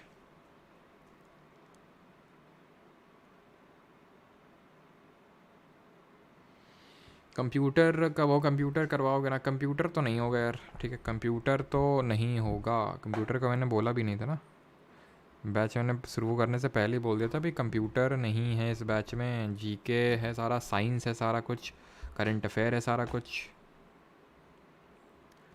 सर आपकी वजह से मॉक टेस्ट में GK में 35 आने लगे, पर मैथ एंड इंग्लिश का मोए मोए हो गया। अच्छा, मैगज़ीन के पीछे क्या है? मैगज़ीन के पीछे मैगज़ीन के पीछे तो आपको देखने को मिलेगा सर, जब आप मैगज़ीन देखोगे तभी। मूड अच्छा है नहीं यार, मूड अच्छा बनाना पड़ता है। तुम्हें पता नहीं कितने प्रेशर से मैं गुज़र रहा हूँ कभी मैं शेयर करूँगा, जो लोग बैच में हैं उन लोगों के साथ मैं वार्तालाप करता हूँ, ठीक है, पता होगा बैच वालों को। तो अगली वार्तालाप हमारी मोस्ट प्रोबेबली शायद अगले संडे को। वैसे अगले संडे को तो यार CPO की वन शॉट लगी हुई है पॉलिटी की, देखते हैं, नहीं तो सैटरडे को करेंगे, एक वार्तालाप जल्दी होगी।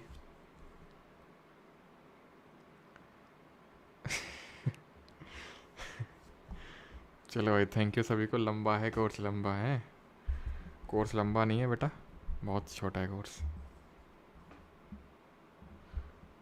Thank you Shiva. Back pain कैसी है? तो बैक पेन है ठीक है, थोड़ी बहुत तो अभी, कल क्लास नहीं हुई थी ना, थोड़ा सा बेटर है अभी।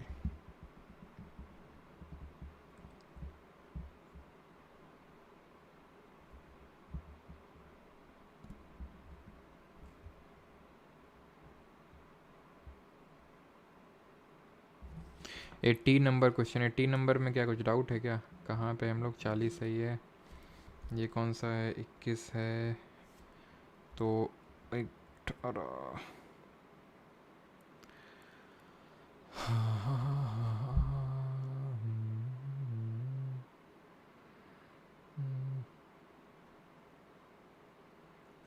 क्या दिक्कत है इसमें, क्या दिक्कत क्या है अभी इसमें? मैंने आपको बताया था अमाइलोप्लास्ट कार्बोहाइड्रेट और स्टार्च को स्टोर करने का काम होता है। Oils and fats, oil and जो फैट्स होते हैं उसका स्टोर करने का काम इलाइयोप्लास्ट का होता है, ठीक है, जो यहाँ पे लिखा हुआ है।